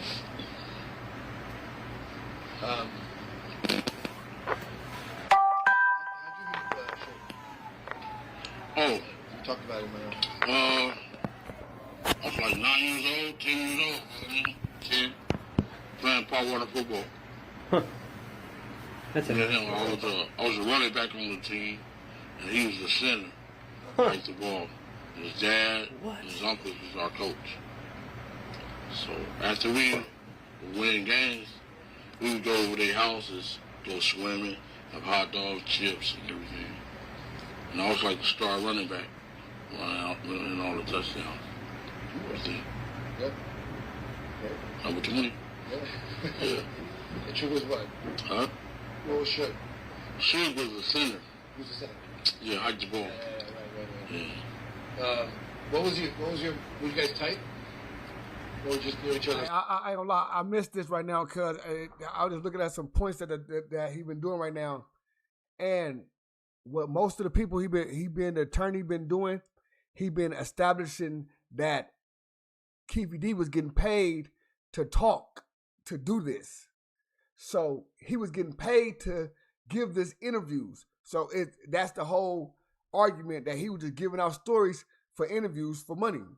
Sort of like, because you were in the... Back then? Yeah, back then. The coaches was real strict. You know, they didn't care. You know, you bring your parents up there, trying to, rough house them, they gonna whoop your parents' ass. You know, the coaches was real strict, so his daddy used to, I was doing a lot of exercises, running a lot of laps, push-ups, 6 inches, beat the stomachs and shit. We used to be mad at that motherfucker, you know what I'm saying? The dad is punishing our ass. So, shit. At practice, I used to try to take it out on his motherfucking ass. You know what I'm saying? Hit his ass even harder, you know what I'm saying? He was a little younger than us, you know, maybe a year or two. But I used to punish his ass every chance I get, because your daddy fucking over us. 6 inches, all the exercises, hard work and shit, bull rings. So really, Coach's son used to catch it back then. You know what I'm saying? Yeah. He ended up going to UNLV. UNLV, right? Yeah. Tell me about that. We had lost contact back in that area when he went to UNLV. Yeah, we lost contact. You didn't continue playing? Got a drug addict. Yeah. My mom that got sick when I was 15, 16 years old. She suffered with cancer. So I really lost my backbone. You know, when she lost, that really broke my heart. Sorry. I really needed her. I really kind of needed my mom's back then. At that point in time in my life, she kept pushing me to be a better person for us. In school and stuff. Your pops? No, he's a good man. Very good man. So when did you get When did you connect with Suge again? Like Death Row days? I can't tell you all this. You know what I'm saying? Because these dudes is still in the street, homie. Oh, right. Yeah. So, okay, so forget about that. Now, talk to me about Death Row. When he started Death Row, were you connected? Yeah. I was rolling, yeah. Business? Yeah. I was big time, man. Real big time. I was bigger than him and Paul. How was that? I've heard that before. At the You hear this nigga, cuz? Do you hear this nigga, cuz? His own words gonna set him free, cuz. This nigga think he was bigger than him and Puffy, nigga. He said he was on the front row, nigga, a nigga with the chinchilla coat on, all with all the people ringside at the fight. Nigga didn't even see this nigga at the fight. Fuck y'all talking about? This nigga what the fuck he talking about? Nigga high as fuck. Oh, dope. beginning. Oh, really? Yeah, because they're like, when they started hanging out with Puffy in like 93, 94, they're like, you go to a concert with him, would Puff pay for your room? Be like, I didn't even fucking pay for my room. We had more money than they did. They were just a little startup company, music label. Right. Like we were rolling. Like, what are you talking about? I don't need to pay my hotel room. The other way around, if anything. Yeah. It's a hell of a life, man. You know, being the king like that, the boss, all different areas, you know, different states. It's home, man. I was having fun, man. You see a lot of money come to Yeah, really. Like 3-4 million every month. All. They made 3. How did Suge What are you saying? earn his reputation as a tech guy? That's what everyone thinks about. You know him differently. You know Well, you guys think you're tough guy. That's what I'm saying. Who's the real shit?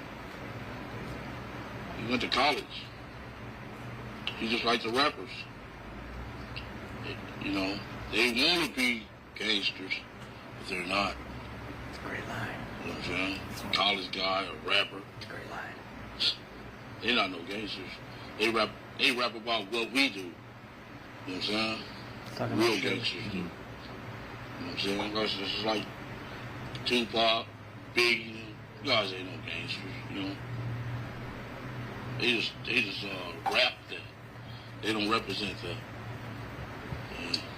And Suge had the industry scared. He didn't have the street scared. I knew him since he was a kid. Great lines. I knew he wasn't like that. You guys thought he was like that. I never thought he Suge had the industry scared. He never had the street He's scared. a college kid. Yeah. That's a great line. A college kid, you know a gangster. But then he's associated with Bloods.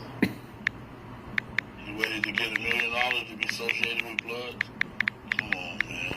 You wasn't in the streets, dude. Knock it off. Yeah. I want to get the real story. You know what I mean? Yeah. What this is what this film is about. Just like the guy knocked him out at the barbershop, the barber. Come on, man. Yeah. I've been that. Yeah. Since we played football together. You find out a person's heart, especially in a football game. Football, you know what I'm saying? Yeah. So tell me more about him. Do you think he was just a like home sugar bear? Was he really softy at heart? No, his dad's name is Suge. And he just took on his dad's name. He just called him Big Suge when he was playing football team. Oh, that was his dad's name. His name's Yeah, his Mary. dad's name is Suge. But what was his personality? Was he? His name was like, Sugar Bear. You That's say what his he was mom a called gangster, him. but was he like And then it got shortened to Suge. softy at heart? Like was he like a soft guy? Oh, he's a good kid. Went to college. That's what good kids do, go to college. Yeah. Did he have business smarts? Evidently he did. You know, he took a record company from the ground up and made it $100 million, you know what I'm saying? Yeah. He shouldn't have been trying to be no gangster, because you're not no gangster. He should have just stuck with the business. You know what I'm saying? Like Puff did. Stuck with the business, you know? The business side. Jay-Z stuck with the business. But you want to run around here hitting on people, you know what I'm saying? Think you a gangster. Then you got some crooked cops running around with you, you know what I'm saying? Yeah. So that was his problem. He was trying to be a gangster when he wasn't. Yeah. That got him into trouble, you think? Really, you can't be out here faking. You know what I'm saying? You really can't be out here faking at all, you know, because you will get exposed. You know, the streets will eat you up. Yeah, especially if you're weak. I got you. So, real quick, just to talk about Death Row again. So, when did you first hear about Death Row? Like when they were doing really well? Were you excited? Were you around that whole scene? You know, Dre, Snoop, all that stuff? Or were you not so close to that?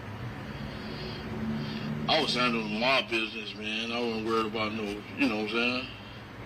Them dudes rapping about Can that what dude I out do. there give me a Coke? You know what I'm That dude that's getting our lunch They not orders, really their way to like that.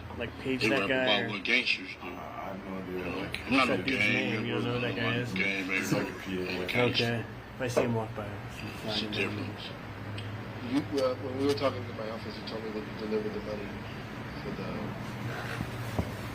you know, for the startup money for sure. That's gonna, that can get me hurt on y'all. You know what I'm saying?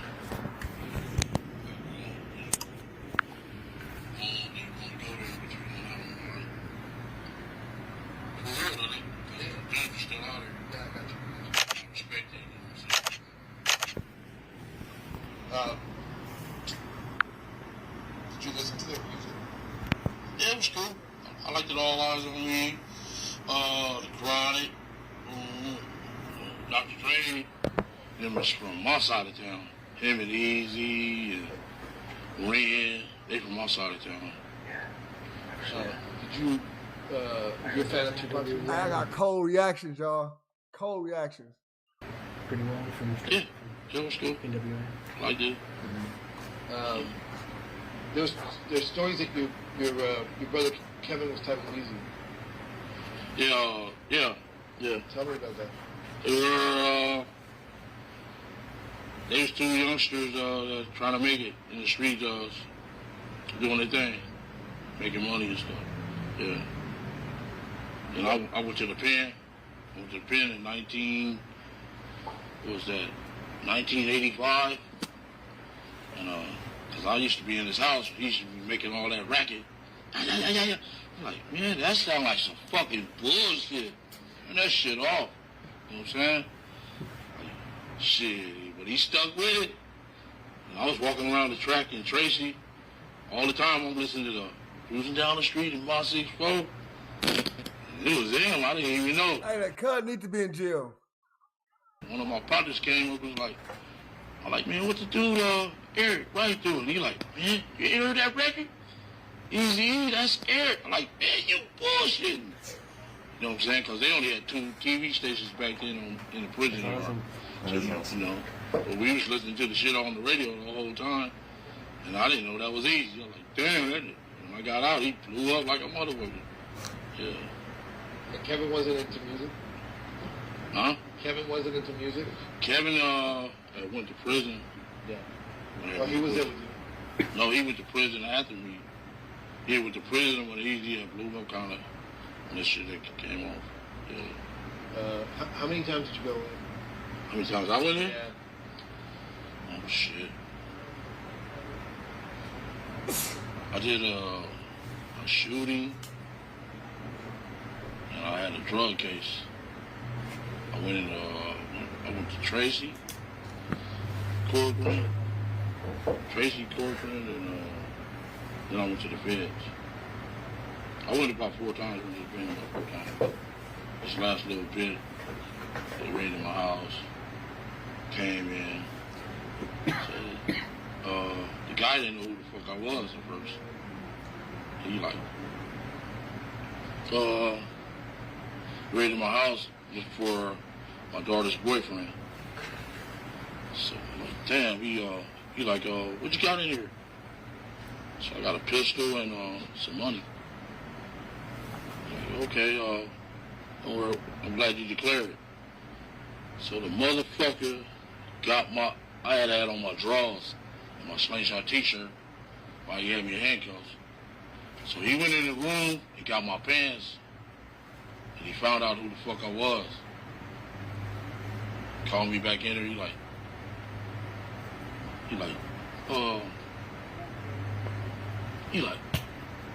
man, I know who you are. I'm like, he said, man, you Keefe D. You the leader of this gang.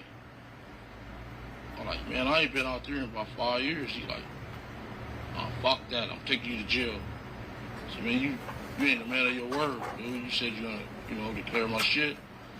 No. I had to take you in, so I just did a little bit in the WAP scope for that, for the little gun case. Yeah. How long ago was that? That was in 2015. Okay. The stuff with pool and the whole mafia deal that I made before. Is that yeah? All right, let's just move on. Yeah, let's switch it. So this is one of those times where you guys change the color. Hey, look, we out here, y'all. I'm tired of this. I got a family. I do, man. I'm tired of Keefe D snitching. Fuck Keefe D. Hey, I got some shit for y'all tomorrow, man. I swear to God. See y'all tomorrow, man. I got some shit for y'all. West side. I ain't roll a blunt. On West side. Yeah. How y'all doing? Salute to y'all, man. We Keefe D shit over this weekend. No more. We ain't doing we doing hip hop all weekend, cuz. All weekend long, we doing hip hop interviews. So make sure y'all tap in with the hip hop interviews. We gonna fuck around and do the fuck. We might as well just do